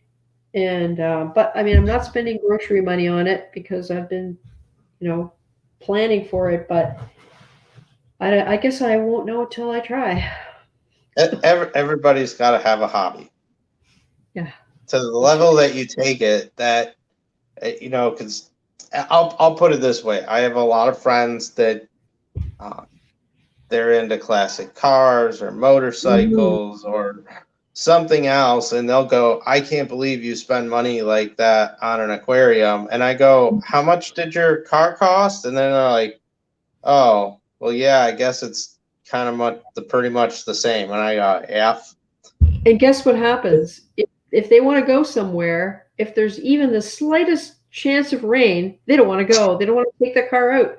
Oh, I know people with classic cars. We had a 1965 Pontiac Parisienne convertible for many years, and this was in the 80s. And I'm pretty sure it was 25 years old when we finally got rid of it. But I know what that whole thing is. You work so hard to get the thing looking beautiful, but then you don't want to take it anywhere. And I guess with the tank, it's in your house, so it can't go anywhere. But who has that? Your friends come over and it's like it's jaw dropping. Yeah, and I think too, and the other aspect of it, it's not to say everybody does it, but technically, if you're really good at growing corals, you're basically, you know, growing money inside a glass or acrylic box, which you can't do with a classic car because they tend to lose money and you're constantly sinking money into them. Yeah. Yeah, you can't keep track of it. It's true because contributing to the cost of my new tank will be a considerable amount of store credit that I've built up taking frags in. And in fact, Willie and Tilly, I don't know if anybody watched my reminder video, but about the last 20 or 25 seconds is of Willie and Tilly, my new clownfish. And one of them is half black, half orange, which my LFS guy, Nick, said he'd never seen one before. And the other is an extreme misbar ocellaris. So I love the Darwins that I had, the black and white ocellaris. And so I got the pair to put in Mollywood because we're down to one or two mollies in there. And the corals in there are doing so beautifully well because the nutrients are finally under control now that I don't have 40 fish in there. So it was as simple as that. They just kind of all died off. There were a couple of jumpers. So yeah, it's I don't even know where I was going with that. Totally lost my train of thought. Anyway, Terrence Low.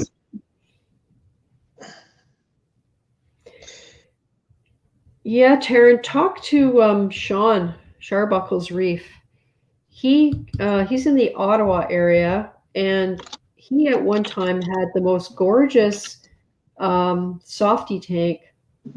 If you go on his YouTube channel and look at some of his older videos of his tanks that he had macroalgae and stuff in there as well. I think he had a display refugium at one time. He might even, or has he got a mantis in there now? No, that's somebody else. Anyway, it is not easy to find. I did import some from Gulf Coast Ecosystems, and it was not a problem to bring it into Canada. And they have all kinds of algae you can get, but of course we can't. Sorry? I was just looking at their website because I was like, if those are that's the place you want to go for macroalgae is Gulf Coast ecosystems. I highly recommend them. When the border opens again, I mean, you could do what I did, which is drive across to a mail place in the US. They won't ship into Canada, but you can bring them across. And yeah. And I'd say too, if you go to their website, because I've been ordering from them for years, is a lot of the macroalgae are seasonal. That's right. So if you don't see something in stock, it's not just because they're just selling out. It might just not be the right time of year where they're not collecting for it. So yeah. Keep an eye on that, because that is one of the kind of the interesting things with macroalgae is you never really think of them as being a seasonal organism, but in the ocean that's one of the interesting things is they're seasonal. Yeah. So. And the pieces that you get are big from them. They're not little tiny frags or little 2-inch pieces. They are solid, substantial pieces of stuff. Mermaid's Reef. I need to find true solid black Darwins. I don't know what to say there. I was talking a little bit to the LFS guy about breeding clownfish, and he said Darwins right now, the black and white, are not around much. So I don't know whether there's all this hybridizing going on. I have no idea. Yeah, I'll step away for 1 second. My wife needs me for something. Okay. No problem. Hey, anybody want to see grandson pictures? I do have a few. It's been a while since I was able to show you any because there's all that time. So let me know in the chat if you want to indulge me with a couple of pictures of the little guy. Oh, what the hell, I'm going to do it anyway. Let's just see here what we have. So here he is in his snowsuit that's way too big for him, but oh my God.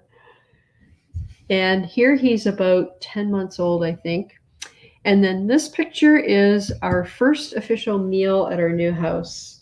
And he's so proud of himself. Check out the floor. This is baby-led weaning. This is what baby-led weaning looks like. He's a really good eater. And yeah, a lot of it ends up on the floor. They did not bring their dog with them, so they don't have this kind of mess at their house, but we cleaned it up. Anyway, he's doing really well. I don't know if I have any other videos to show you today. I did put the footage up at the beginning. Okay. Yeah. So it's getting close to 11 anyway. I'm sure Alex will be back.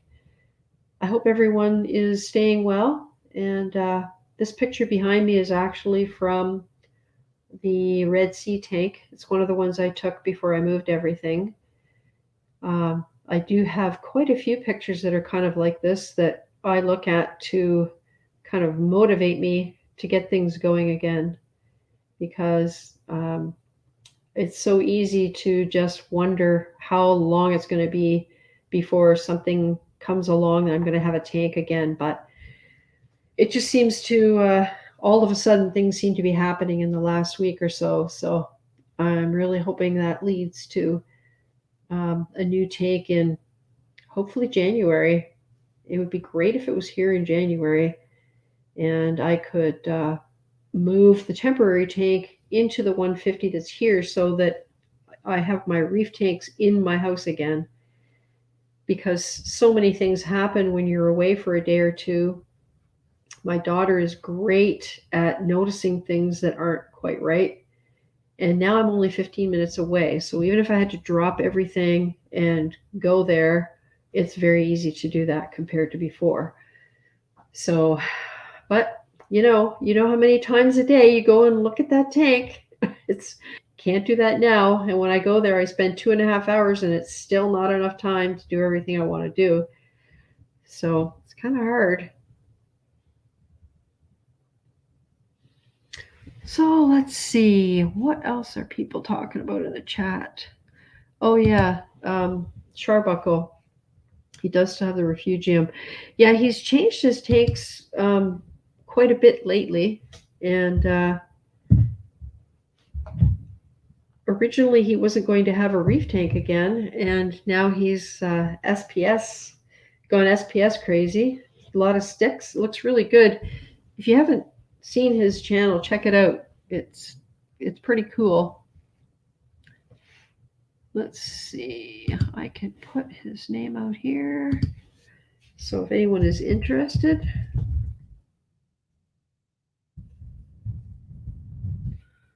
there we go.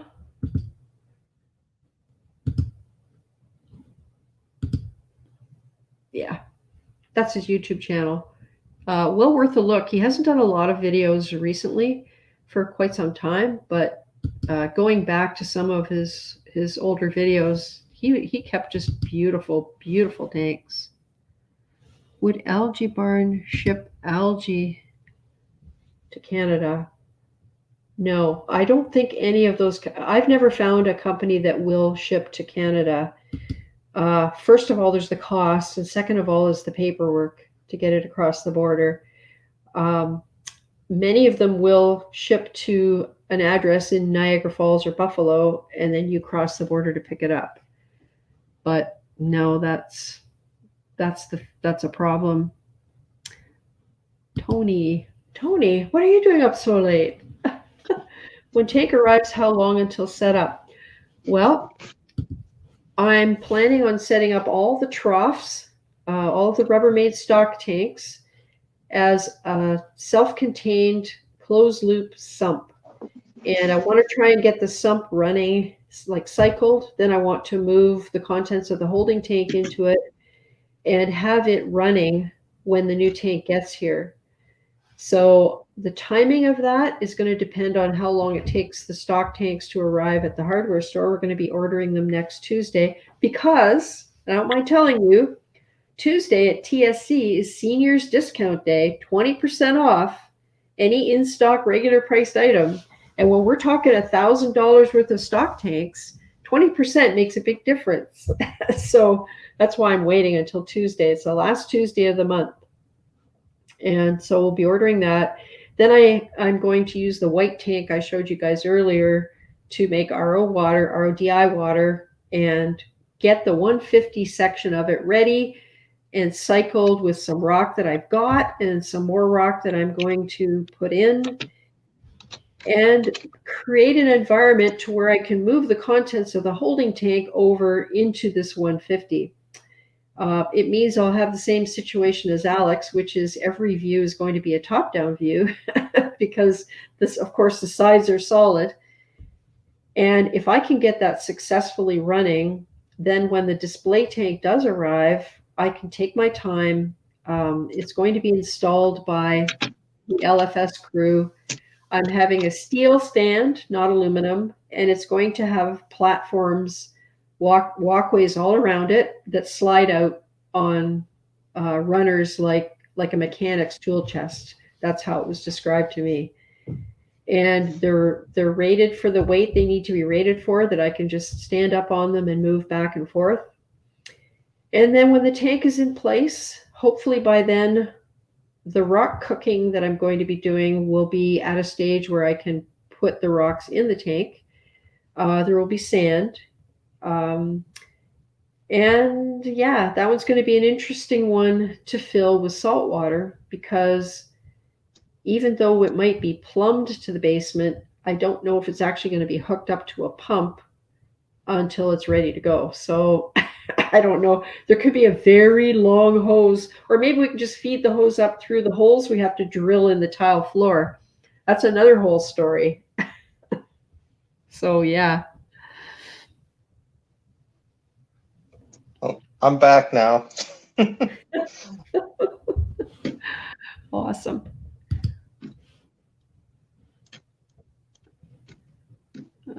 I'll be looking forward to seeing your sump setup. Yep, and I hope anyone that sees me make mistakes will tell me that I'm making a mistake, because doesn't matter how much reading you do, sometimes what you think is a good idea is not such a good idea. And there are many of my videos that show that I've gone down that path before. You're not going to use check valves, are you? No, I am not. Yay. Yeah. Nope. No. No, and that's the thing we're wondering about the final two 100-gallon tanks, because there's no way there's going to be 100 gallons in each one, obviously, because you need clearance at the top. But the second thing is we have to allow space for everything to settle when the power goes off or the return pump gets shut off. And by my calculation, every inch of water in the upper tank is roughly 18 gallons, approximately. The return holes, I'm going to have 2 returns.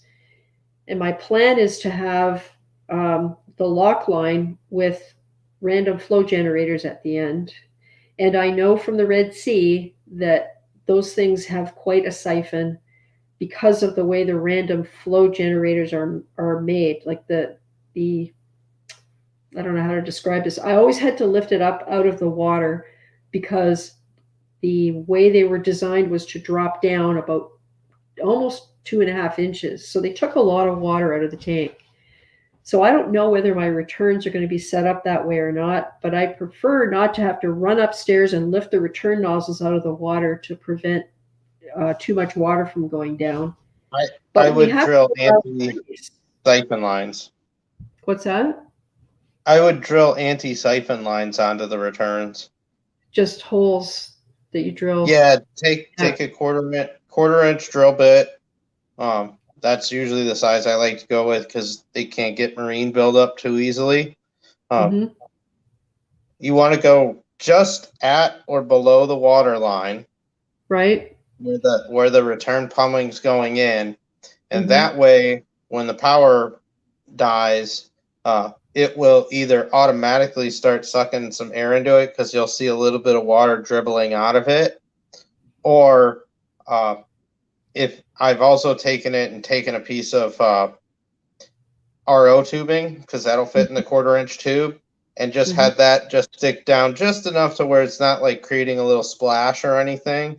So again, as it starts to back siphon from the actual return, as soon as it hits that level, it'll suck a bunch of air on the lines, and it'll kill that siphon. Right. Yeah, because my experience with lock line is that it's directional, but if the nozzle at the end of it is too heavy, it doesn't matter what you do with it, the stuff flops down. And that's that had been my original plan with the Red Sea, was to put a Y and have one going out in each direction and have 2 nozzles. But nothing I did would keep that stuff where I put it.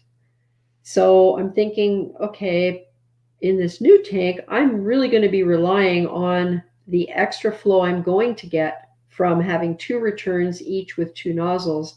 So there's got to be a way for me to set it up so that I have half a chance of getting the lock line to stop from just drooping straight down.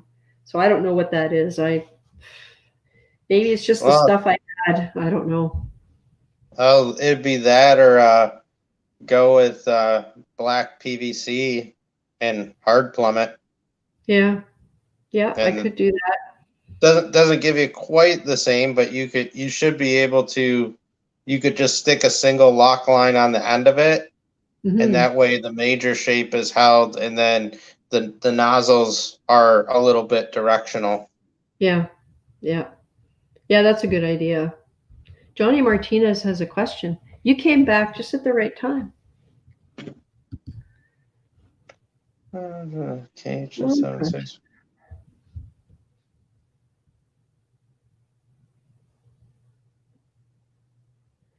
I have never never deliberately dosed both the same. So maybe I've been doing it wrong. I would want to know what product. Some of them are pretty specific on dosing both at the same time. Like B-ionic, usually you want to put them both in. I know the Balling Light said to use the same quantities, but I never did.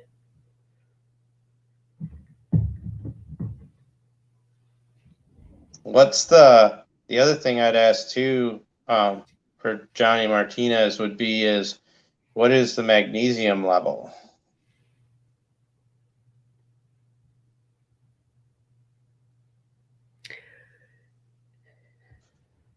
Because generally, if the calcium and alkalinity aren't kind of moving together, sometimes there could be a magnesium that's off. Yeah, because you'd need magnesium of around 1350 to make the calcium bioavailable. So if calcium is being underutilized.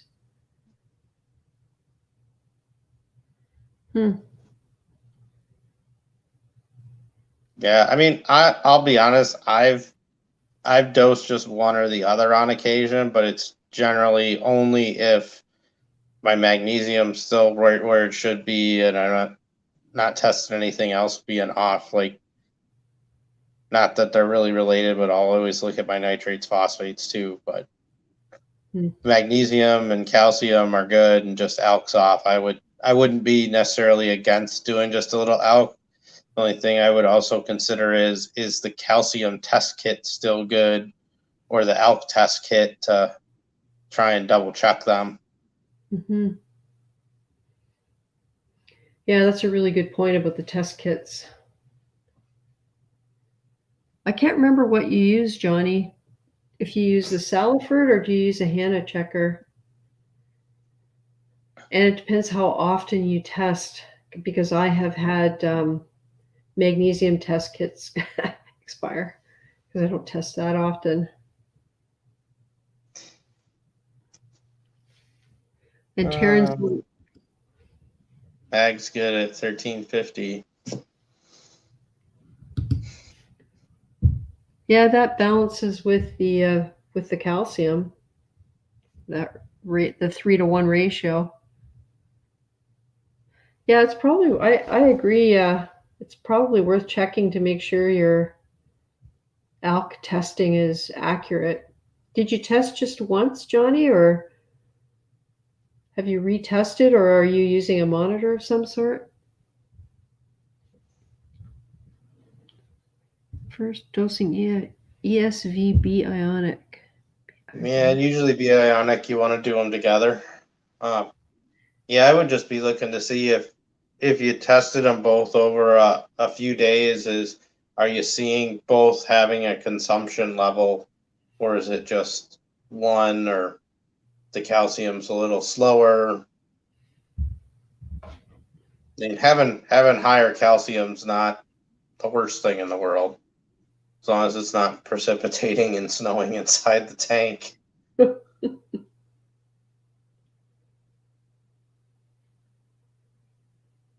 I'm just looking to see if I have any other recent pictures to show you guys.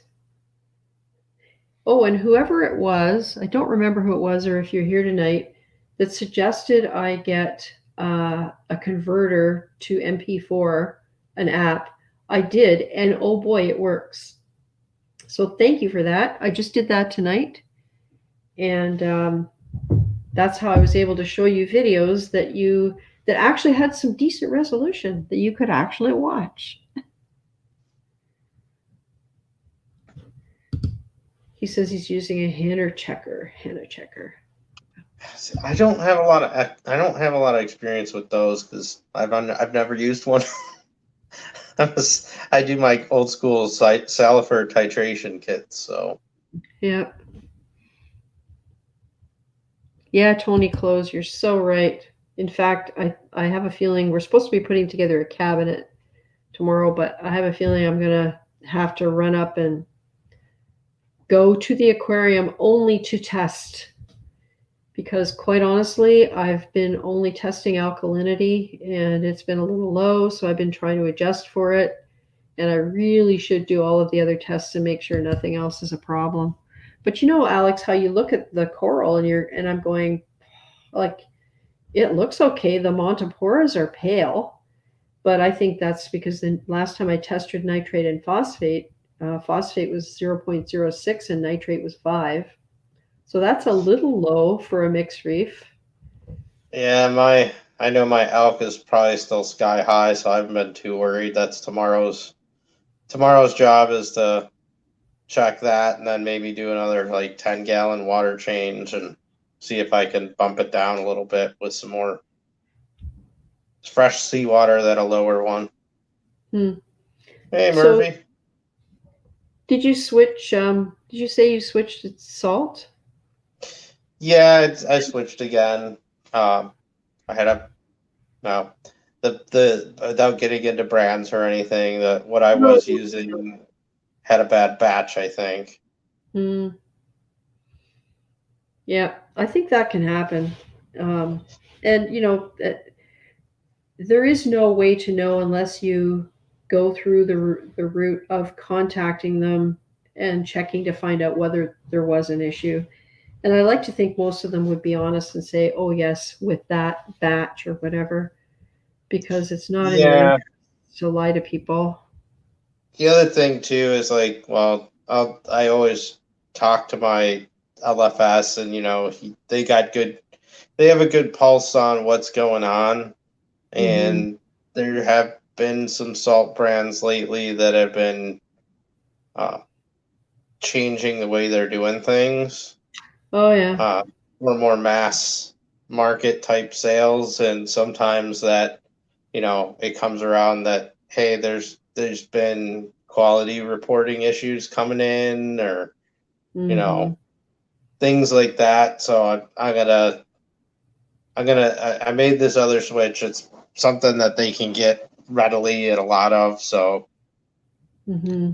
because obviously once I get going in my next system, I'm gonna have to buy some bulk. Yeah, that's So true. That kind of scares me. I do have 4 200-gallon buckets of the salt I've been using lately. It's on standby, and I don't mind. It's Tropic Marin Pro Reef. I love the stuff, but my best results were when I mixed that with Fritz. About 1/3 Fritz, 2/3 Tropic Marin. The tank never looked better. So I'm going to get back to that. all right, since you're pulling out salt brands, I'm switching over to Tropic Marin. So Are you? Okay. Well, the thing is, I did read somewhere when all the big controversy was going on about issues with corals getting pale. And when I looked at my Montiporas getting paled out, I'm pretty sure it's got to do with nutrients. But it could also be because for the last, like, I used up a box of one type of salt and nothing but that. And as soon as I started doing water changes by mixing in the other type of salt, things started to look better. So maybe it's just some sort of a balance between the two. One complements the other. I accidentally found a formula that works for my tank and my particular combination of inhabitants. But I'm going back to the blending of the two because like I said, my tank never looked better than when I mixed the two of them 1/3 to 2/3. Oh, look who it is, Pelfrey. How's it going, Pelfrey? Dropping hi, in really Puffer. quick. Nice to see you. Oh, and Pat Murphy's Tropic Marin, 2 buckets in. Nice. Yeah, I have 4. I have another one waiting for me at the LFS. And Palfrey, you're my hero. Thank you. Super chat. I appreciate that, man. That's a nice red color. Jeez. So yeah, each bucket makes 200 gallons. So if I have 3, I should be good to go when it's time to get everything up and running. And if I have an extra 2 kicking around, then I can do some water changes for a while. Well, actually, I'll supplement with the other kind as well. Oh yeah, Tony, you can. Sorry. I was gonna say you're gonna start a fun thing in the Reef World mixing salts. Yeah, did not know you can mix different salts. Well, okay, so here's why. I was switching salt, and I was going to switch salt from one to another. This is way back, like 3, 4 years ago. So you do all the reading, and everybody says, don't ever do anything fast. So the idea was you gradually switch salt. So when you do your next water change, you make whatever quantity you use. You need 8 cups. Then you use 7 cups of your old salt and 1 cup of your new salt. Sorry, I think I might have just made a big noise there. So then every water change, you just add a little bit more of the new salt. So then I got to thinking, well, why couldn't you just mix them together? Because essentially, if you're switching salts, that's what you're doing. And it depends on the reason you're switching salts, of course, because if you're trying to get away from parameters that aren't working for you, you're not necessarily going to want to mix those two all the time. But you don't know. Maybe if you mix those two all the time, you might have better results than just using the one. So I would say there's pretty low risk doing that, as long as you make sure that you test your batches and don't have something crazy happen with parameters. Like magnesium is a common one that seems to go out of whack sometimes. Alkalinity, calcium, so that your parameters are relatively stable with each batch that you mix, so that they're not all over the place. Because I'm sure there are some salts that are wildly different from each other that could impact your parameters depending on the ratio that you mix them. So you want to know what that is, so you can address it if it becomes a problem, or so you can make a decision about what your ratio is going to be. Half and half. For me, the 1/3, 2/3. Yeah. So, and I've been doing that for almost 2 years. And then just in the last few months, didn't want to open a new bucket because we're at my daughter's place and everything takes up space. So I just finished off the last of a box, and I'm going to get back to mixing the two. So there you go. Let's see if we start a trend.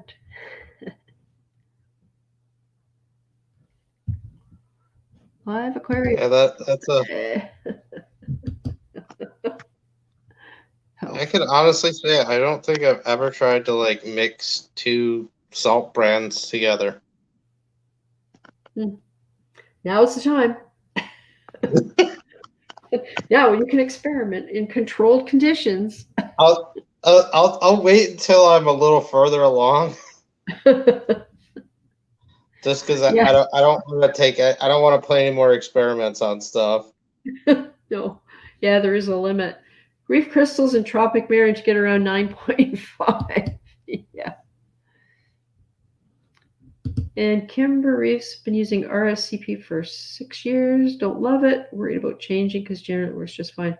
RSCP, what is that? Red Sea Coral Pro? So yeah. Is that blue bucket, red bucket, or black bucket? That's all I know about the Red Sea. Yeah, my big lesson with salt was always don't ever change it quickly. And no. I very distinctly remember being in my reef club in the 90s.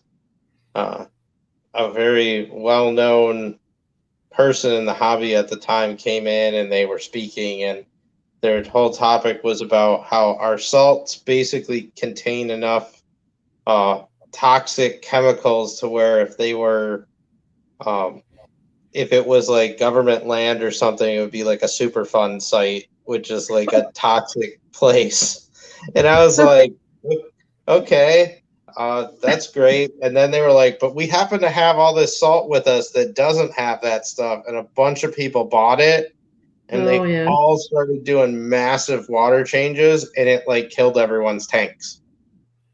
And I was like, yeah, I'm glad I didn't go into that fun little thing there. Well, I will say the tropic marron is very, very fine. You'll have noticed it's very fluffy. There is a cloud when you're scooping it out. I avoid breathing that stuff. I stay right away from it. I mean, I've already had one instance where I've had lung problems from inhaling dust from scraping rocks with pallies on them. So not going there again. Yeah, Kimber has said it's the Red Sea Coral Black Bucket. Alk mixes up high compared to other brands. Yeah, I think that's kind of why I gravitated towards Fritz in the first place, because my preference is to dose up to what I'm trying to get rather than trying to always fighting with stuff that's too high. Because for what I do, it doesn't leave me enough space for correction if it does get too high, if the alk gets too high, especially if you are dosing at the same time, and you're not doing frequent water changes. I've had high alk in the past, as high as 15, and in the 20-gallon with the sump, and it was not good. So Yeah, from that experience, that's I'd where rather I'm at right now. What's that? I said that's where I'm at right now in my temp tank. The elk was up around 12, and a Oh, lot of stuff. It's some things have paled out. They're just kind of sitting there, and I'm like, all right, just got to do this slowly. I don't want to yeah, mess yeah. with everybody. Hey, Chase V. Thanks for coming by. He says, checking in late from work. Hey, everyone. Nice to see you. And everybody, Chase V Reefing, he has a YouTube channel now, and he's got a couple videos on there about the process he's going to document for building his 250. So there's one of his 125 and kind of what it looked like, and a little bit of the beginning. There's a video on testing, which is really detailed. And I have not had a chance to watch the third video, and there could even be more by now because my brain has been mush and I have not had much time to watch videos. But check it out, Chase V Reefing, Pelfrey. I'm still terrified of calc mix. Yeah, I remember getting my first big container of ESV calcium hydroxide and reading the outside of it and going, what have I got myself into? And I was sitting at the table with an apron on and like long gloves, a mask, goggles, like you name it, just to get 1 teaspoon out of that container so that I could mix up some Calpasser. It was ridiculous. But I mean, don't get me wrong, I'm careful with this stuff, but it was mad scientist time. Yeah, that sounds like when I was suited up to give my rocks an acid bath once. Oh, yep. Murphy says his arms have been breaking out after doing maintenance. Kind of scary. It is kind of scary. Yeah. You just don't know what's going to get you next. Yeah, black stinging sponge used to be my nemesis at my one local store I worked at. Black sponge? Yeah, that was what we call it, was black stinging sponge. It'd be kind of Oh, okay. whitish underneath the rocks, but it would grow out as a black sponge on top, and it would suffocate some of the corals. So one day I was like, I'll go in there, and someone's like, hey, that stuff stings. I was like, oh, it can't be that bad. And my arms were on fire for most of the day because of that. And I was like, yeah, that stuff's unpleasant. Oh, no. Yeah, Pelfrey says his hands and arms always seem to dry out real bad after being in the tank, but the ocean can cure a cut on me within 1 day. Yeah. Tyler D, that's that fire you have in your tank, Pat. Probably true. Oh dear. Pelfrey picked up a bristleworm a few months ago. Didn't know what it was, but he felt nothing, luckily. Yeah, I've done that a couple times. Yeah, I used to handle my Chaetomorpha with bare hands until I noticed there was a large bristleworm in it one time. And I either used tongs or a glove. Best thing I'll tell everybody, if you handle bristleworms or anything that's got little pickies, this works for fiberglass too. Get a pumice stone. Oh, really? Pumice stone and rub your, yeah, because it's that's a silicate too. It's enough that it'll usually tear the fibers out or at least Oh. shave them down to your skin level. Mm-hmm. Yeah, I've seen where people will put like super glue and then peel it off. But I don't know how well that works because I don't know how long it takes to peel off. Good knowledge, Amazon that tomorrow. Yeah, unfortunately, I don't have remedies for things like sea urchin spines other than to cut it out, but that's not a pleasant sight. Well, I have, from years of using a lancet to draw blood from my fingertips to test because I'm diabetic. My fingertips are so calloused that it's amazing how deep I have to go with the lancet now to even get any blood. So, like, they're not super rough, but the skin on them is very, very thick. So, I probably could get away with the odd brush against something sharp like that, but I just don't want to take the chance. It's you read a lot of stories about people that well, or you could end up with an infection. That'd probably be more of my worry would be that, and you need a bristleworm predator. Get arrowhead crabs. Oh, they love bristleworms. Are they ambush predators that also eat small fish when they're sleeping? I've never seen an arrowhead crab do that because generally they're not. They really don't have enough power to do that. Oh, okay. Because they're just so tiny. I mean, if it was a really, really small one, maybe, but yeah. But arrowhead crabs love bristleworms. Cool. Ugly Man's Reefing says vinegar works for bristleworm spines, I find. So that makes sense.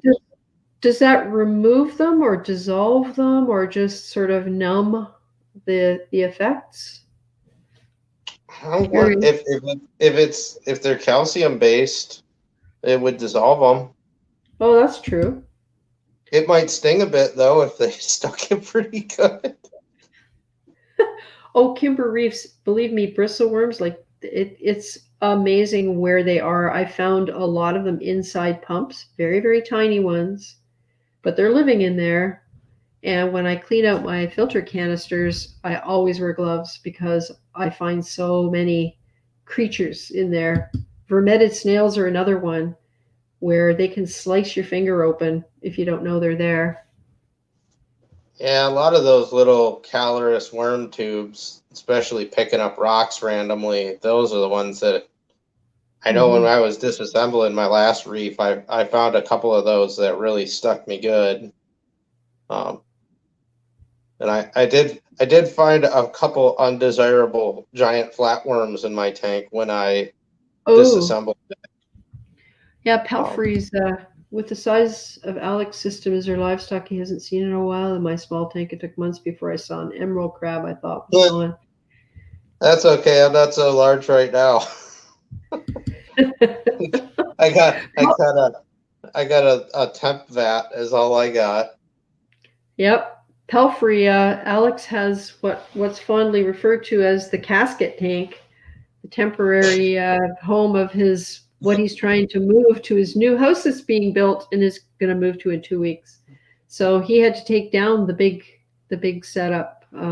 You did that in record time. What did it take you, like 3 weeks to get that entire basement cleared out? I have to look because I've tried to black out that period of time. I remember. Don't worry. I will say I actually started writing an article for Reef to Reef, but I haven't gotten through all of it yet. But one of the things I was going to talk about was teardown, and I did a lot of planning to tear that system down and collapse it backwards in on itself, so that because I had to have it, I had to move everybody within a very short time frame of a day or 2 days. Basically I had 2-day window to move everybody and then be ready for movers. That's where it was very important to have it planned out, and that's why I got rid of my frag tank. Then I got rid of the refugium tank, and then the 720 went, and then I pulled out the skimmer. I took the heating system out. I just started collapsing things backwards. I rerouted temporary electrical I took some of the stuff off so that I could start pulling out large portions of the wiring and things that I had. If I had not planned it the way I would have been really struggling. Mm-hmm. But cutting up those cutting up the tanks was probably one of the more challenging things, just because there's some emotions involved with that. Of course. And the fact that I built them so well, the Sawzall did not want to cut through them very easily. Oh, we've got confirmation from Ugly Man that vinegar dissolves them. Oh, and look at this. Our LFS has a massive arrow crab that could take down a small goby easy. I just remember Laminar Flow had an arrow crab, and he removed it because it killed one of his small fish. I'm pretty sure it was him a while back. Oh, and doesn't sting actually soothes pain? I have to remember that.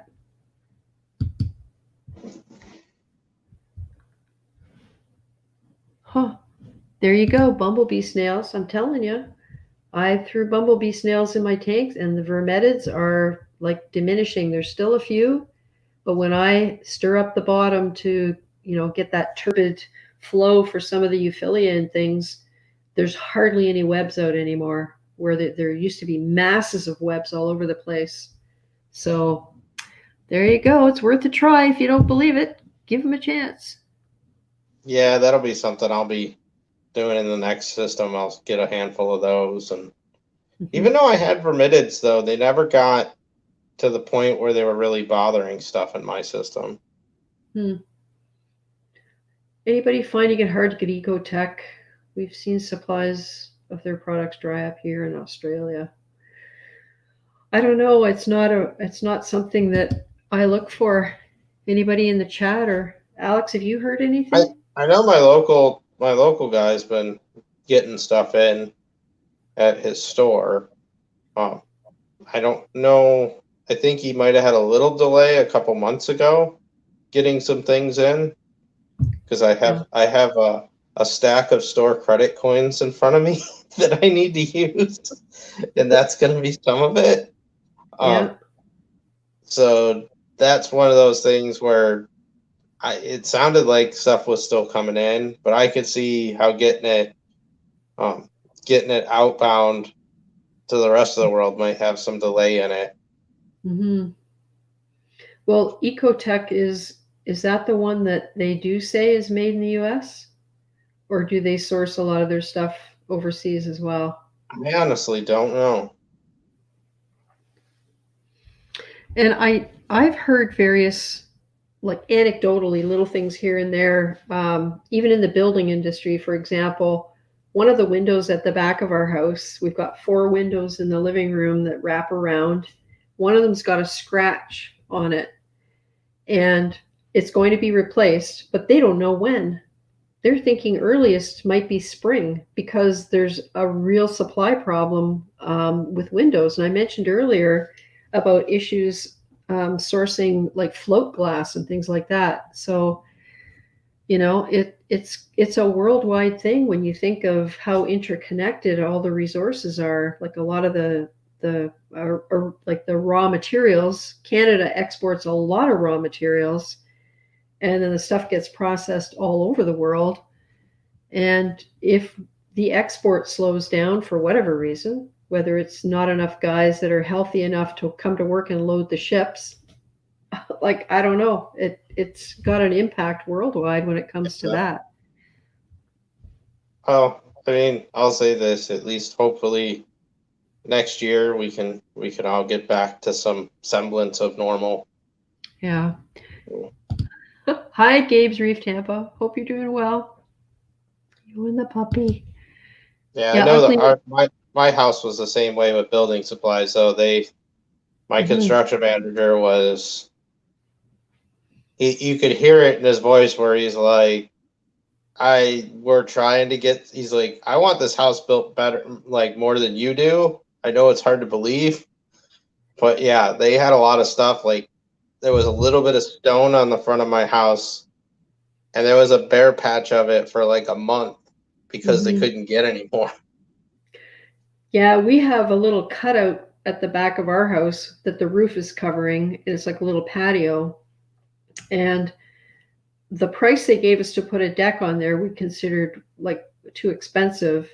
We didn't know they could pour us a concrete patio. So when we found out we could get that, that's what we decided to get.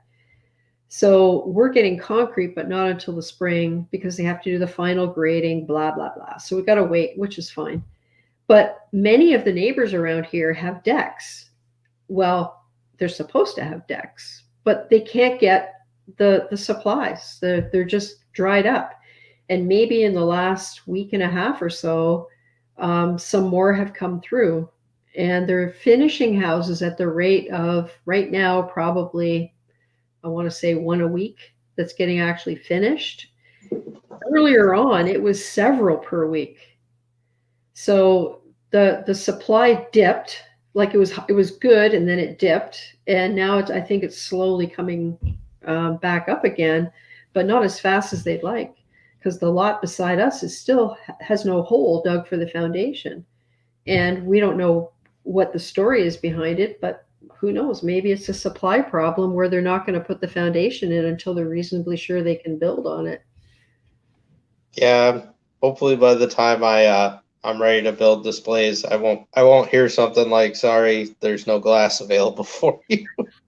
Yeah, yeah. Well, apparently, a lot of the glass that's used in Canada in construction and building houses comes from the U.S. So, Davis Jew, hey, how's it going? Dawn, how are you doing? We haven't seen much from you with your build. I remember a bunch of stuff early on, but unless I'm just missing it somehow because my brain is mush and I have no time. Davis Jew's hair. Babes, I feel special. Okay. Yeah, Right. now that I've hopped on a couple live streams with folks talking, now now it's getting more real that I really want to get to the new place and start. Yeah, as wonderful as it was to have the opportunity to live with my daughter's family and be a part of daily life at that stage of my grandson's life, like it was wonderful. But man, oh man, is never hard to gather all your stuff up out of the bathroom every time you go and have a shower and then have to go back. And because I'm kind of a leave it where I need it kind of person, but I just didn't feel right about that. You can't leave stuff laying around, and it was stressful. And I mean, they were so nice about it. They couldn't have been nicer to be with. I did a lot of dishes just to make sure I was doing something to help. Yeah. Yeah, my thing has always been in this place. It's just because it's so temporary, and it's like we didn't hardly bring anything here. We brought our one couch, which half of it's downstairs and half of it's upstairs, and I'm on like folding tables for my computer. Mm-hmm. It's just everything is temporary and Yeah. it's a mess, and I'm like, why? A lot of it's just stuff I'm like, it's just boxes I'm gonna be moving here. So Yeah. why bother making it look nice? Yeah. Exactly. Here's an interesting question. Gabe's Reef, if you ever want to upset me, make me do dishes. Yeah, my hands were pretty, like my fingernails were always clean, I will say that. But I got to the point where I could stand pretty hot water. So that's kind of good. What are people's opinions of Jason Fox corals? We've just started to see them in Australia, but the people with them always take pictures in saturated blue light. I don't know. That's like a whole discussion of how do you know what you're getting? And I had a favorite online vendor that I used to get stuff from all the time. And then he started jazzing up his pictures to where when it arrived, it was nothing like what the picture showed. He never used to do that. And that's one of the things I liked about it. You knew what you were getting. I understand why they do that. I know people do use blue lights in their tanks. Um, but they always use the excuse that, oh, well, your light is different, so it's never going to look like that. Well, I'm sorry. And I know the dilemma. I know the dilemma. They're trying to show it in its best light. But how do you get that across to people? Like, I don't understand. Yeah, it's so I've been to several shows where Jason Fox has been there, and he has some very nice corals. I've even picked up a few things, more of the reasonable corals from it. I'll say they do look really nice, but that, with the blue aspect of the blue lighting, that's one of those things where I almost feel with some of that stuff, you have to see it in person. Yeah. And then look at how you light your tank, because that could be a big factor, especially someone likes more of going to more of a white balanced tank look. Yeah, the colors are definitely not gonna pop. Mm-hmm. But yeah, Right. I've only seen him at shows. I've never bought anything online from him. But at the shows, sometimes he's got some pretty good deals there. But he literally brings like a tiny little tank with him, and that's it. It fits in a little suitcase. Yeah. Yeah. I saw him in Chicago. The the whole thing is that the prices will be what the market will pay. It's just like real estate, really. They're if they're overpriced, people won't buy them, and if people won't buy them, the price will come down. Yeah. But personally, from what I've ever seen of Jason Fox corals, he has stuff that nobody else has. Like, even if you figure that they're always taken in blue light, I've seen things that he has that I have not seen other vendors have. And I don't know whether that's through certain types of aquaculture, or whether he can see potential in things when diving, or he can see potential in things that others don't see, and he knows from experience that if he brings this back and gives it such and such an environment, this is the potential that it might have. I really think a lot of it is potential, because if you were in the hobby in the 90s, which I wasn't, but looking back, there were so few kinds of coral. And I remember when I started, the big new thing was Galaxia. All of a sudden you get this Galaxia with this massive sweeper tentacles that killed everything within about 2 feet of it. But that's how limited it was. And when you look at what we have today, it's astonishing. It's like this fox coral right here. That thing now is like the size of a cabbage, literally. I don't know what I'm going to do with it if I don't get it out of there pretty soon. But when did they start becoming available? It was when people like Jason Fox saw the potential. I mean, I know it's not on SPS, but it's just an example of something that maybe was never ever considered as being even possible to be in an aquarium. Yeah, the other thing too that I was fine with, especially since I had been going to a lot of shows in the area, and knowing some people that are vendors, and when something really hot comes out that everybody wants, Mm-hmm. you're not only competing with the people that are willing to pay exorbitant amounts of money for stuff, but there's a whole level of trade between vendors that's going on too, because Yeah. it's great that, a good example is like a home wrecker or something that was a very high priced, high end acro. Well, every vendor that's doing SPS wants a piece of that so that they can grow a colony and start selling it, and make money too. So part of it is a matter of how long it's been available. Because like Yeah. I know like Fox Flame, Right. for example, like those have come down a lot. Mm-hmm. I'm sure if it's getting to the overseas level though, where it's going to Australia, that might that's going to make the price go way up again. Which is, Well, I always find kind of funny that it came from that part of the world to the yeah, States. Now it's yeah. going back there with If only we could Jason find the Fox. original. If only you could find the original colony somewhere out there. Hey, Sharbuckle, how are you doing? We were talking about you earlier. Yeah, yeah. People are yeah. Coral euphoria. there's somebody who's, I don't know if you've watched his videos. If you haven't come across his channel, check it out. His videos are really entertaining, and he knows what he's talking about. I think it was Pat was saying, if you want cheap, awesome macros, Coral Euphoria hands down. Yeah. I need to go back and watch a whole bunch of his videos that I've missed, because he does a lot of he covers a lot of topics that interest me, that will help me down the road learning new things for what I want to do. You know, I think I'm looking at his tank, and I'm trying to remember if it's his tank or not. I think it is the frag plugs that he uses in his tank. He's got really like long, skinny, like 2 or 3 inch sticks on the plugs.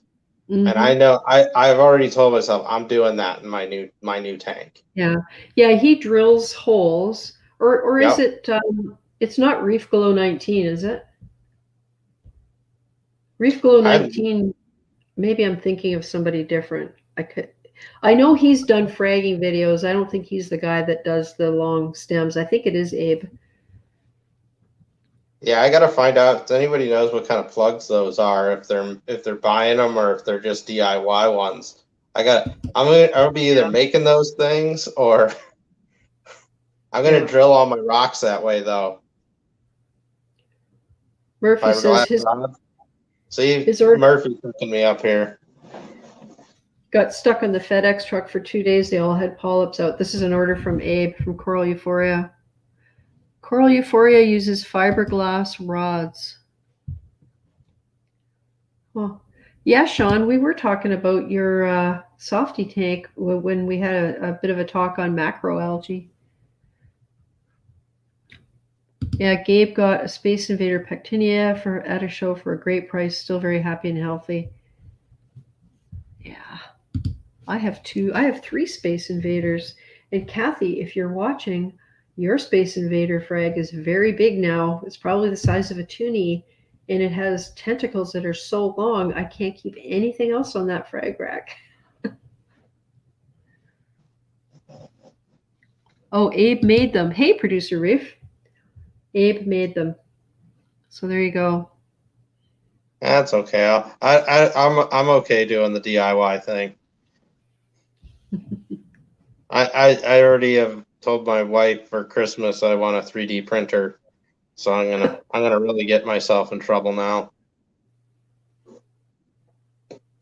Yeah, when they first came out, I had a hard time figuring out how this was going to happen, because I thought, well, if you make something, how do you carve out the inside parts of it using a printer? I didn't realize, because of course I was just, idly speculating back, whatever, 10 or 12 years ago when they first came out. I didn't realize they deposited filament and built the thing. And that was how. So they're pretty amazing and getting better and better all the time, and more user friendly. Yeah, I'm gonna learn how to use 3D printers, and I'm probably gonna learn how to do our Arduino programming, which looks really simple to operate some different types of electric motors. Oh, okay. Arduino, you said? Yeah. I've read about that. They're little circuit boards. You could program them and use drivers to control things like motors. And oh, cool. I got all kinds of crazy ideas going in my head right now. I still want to do my moonlight to make my coral spawn experiment, because I have the light. I have the 4000K. Is it 4100 or 4000? I can't remember. I have the bulbs to put in a light that I'm going to hang over my tank. I have the timer that can illuminate the bulbs according to a percentage, so I can replicate phases of the moon using percentage of that light, right? Even if I can't make the shape, I can make the quantity of light, right? And I'm going to get a chart from somewhere in the world, probably Malaysia, Indonesia, somewhere down there, and figure out moonlight cycle, because the timer that I bought can program 30 days at a time. So I'll, the first night there won't be anything. The next night there might be 1%, then 3, and figure it all out according to percentages of the 100% moonlight. And I want to see if I can get corals to spawn, giving them a moonlight cycle on a regular basis, just to see if I can do it. And I have a very clear image in my mind of how to do everything. I just haven't had time to do it. And that part of my brain's not mush. but the part that opens a box and unwraps something and goes, what am I going to do with this? That part is mush right now. Yeah, I'll probably have to try getting into that eventually. I know one thing I am going to do is there will be some good efforts on my part to be able to black out all the auxiliary lighting and everything so I could watch bioluminescence at night. Right. So, were you able to bring any of that over with you, to your knowledge? Some of the I'm sure some of the organisms made it. I haven't really looked in there. I stopped growing the dinoflagellates that I was. There's just too much going on here. But those I can get really easily again. I'm still wanting to do more in that field. I'm kind of put it all on hold until I can get my fish room up, because I might dedicate a tank or two to do more research type stuff with that. Yeah, that's one thing I think I don't want is more tanks. I think once I get this system going, I know why you're laughing, but it'll all be tied into one, so it won't really be like it's just going to be water volume. One of them's going to likely be my refugium, which I still don't know the size it'll be, but it'll be massive. Yeah. Yeah, 150 is massive for me. That's bigger than any tank I've ever had. I mean, it won't hold 150. I keep saying that. That's the size of it. It's 2 feet deep. So my limit is probably going to be around 22 inches that I actually want to reach down into. So it'll probably be closer to around 120, 125, something like that. But that's still bigger than any tank I've ever had. And it's really going to be fun, the challenge of getting it into zones to allow for frags, to allow for algae, like macroalgae. Hey, Murphy. Pat, thanks for coming by. I'm glad you came by and had a bit of a chat. It's really nice to see you, and I hope you're staying well. And hi to Nikki and the girls.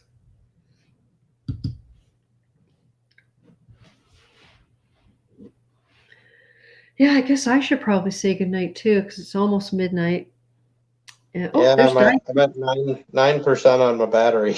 So. Yeah, and Diacanthus Reef dropped in very late into the chat. Okay, well, thanks for coming on tonight, Alex. This has been really good to have you here, great. and I'm glad that your temporary tank at least still is holding up, and gives you something to work with, something to start with. Yep. No, we'll see. I don't know if I'll probably be in the new house the next time I hop on. So. Yep.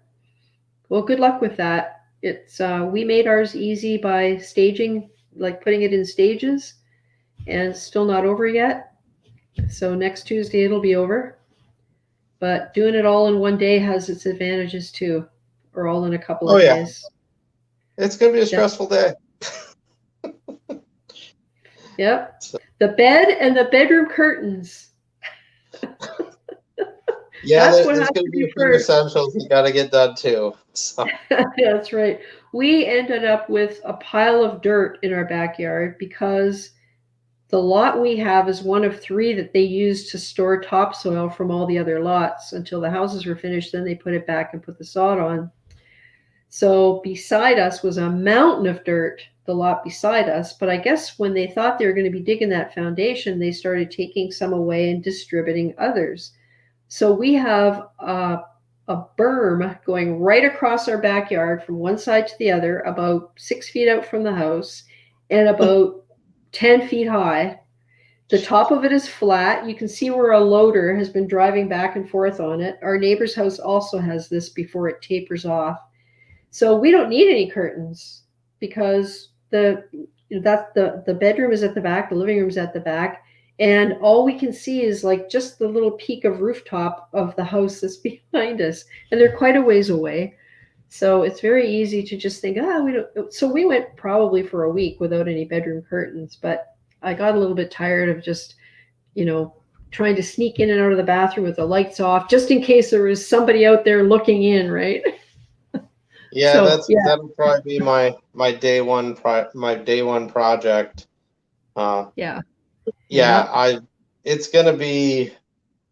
It's gonna get pretty crazy once I get over there, because just being able to unload everything and then moving that tank, I figure is gonna be I'm just gonna call it a 12-hour day. I'm thinking it'll be less than that, but that's just how I always look at stuff, is it usually takes longer than it should. Yeah, and the tank adds a whole other dimension. The stakes are so much higher. Yeah, for sure. Hey, Diacanthus, I've been lurking since the start, not feeling well. Oh, sorry to hear that. Take it easy. I hope you feel better soon. Oh, hey, Mr. Cage. Good night. Good night. Good night. Good. I'm gonna wrap it up before your phone dies. Yeah, I'm down to 7%. And I'm just chatting away as usual. Okay. I don't know if my husband still wants to go for a walk or not, but I guess I'll find out. Okay. Well, good night, everybody. Thank you for coming by. And if you're watching the replay and you got this far, wow. Thanks for sticking with it. And thank you again, Alex. And regards to your wife, I'm sure she's wondering how it's all going to go, too. Yeah. Well, thanks for having me. Always a pleasure to be on and talk about reefing. So have a good weekend, and everyone in the States have a happy Thanksgiving next week. Yes, for sure. All right. Good night, all. See you next week.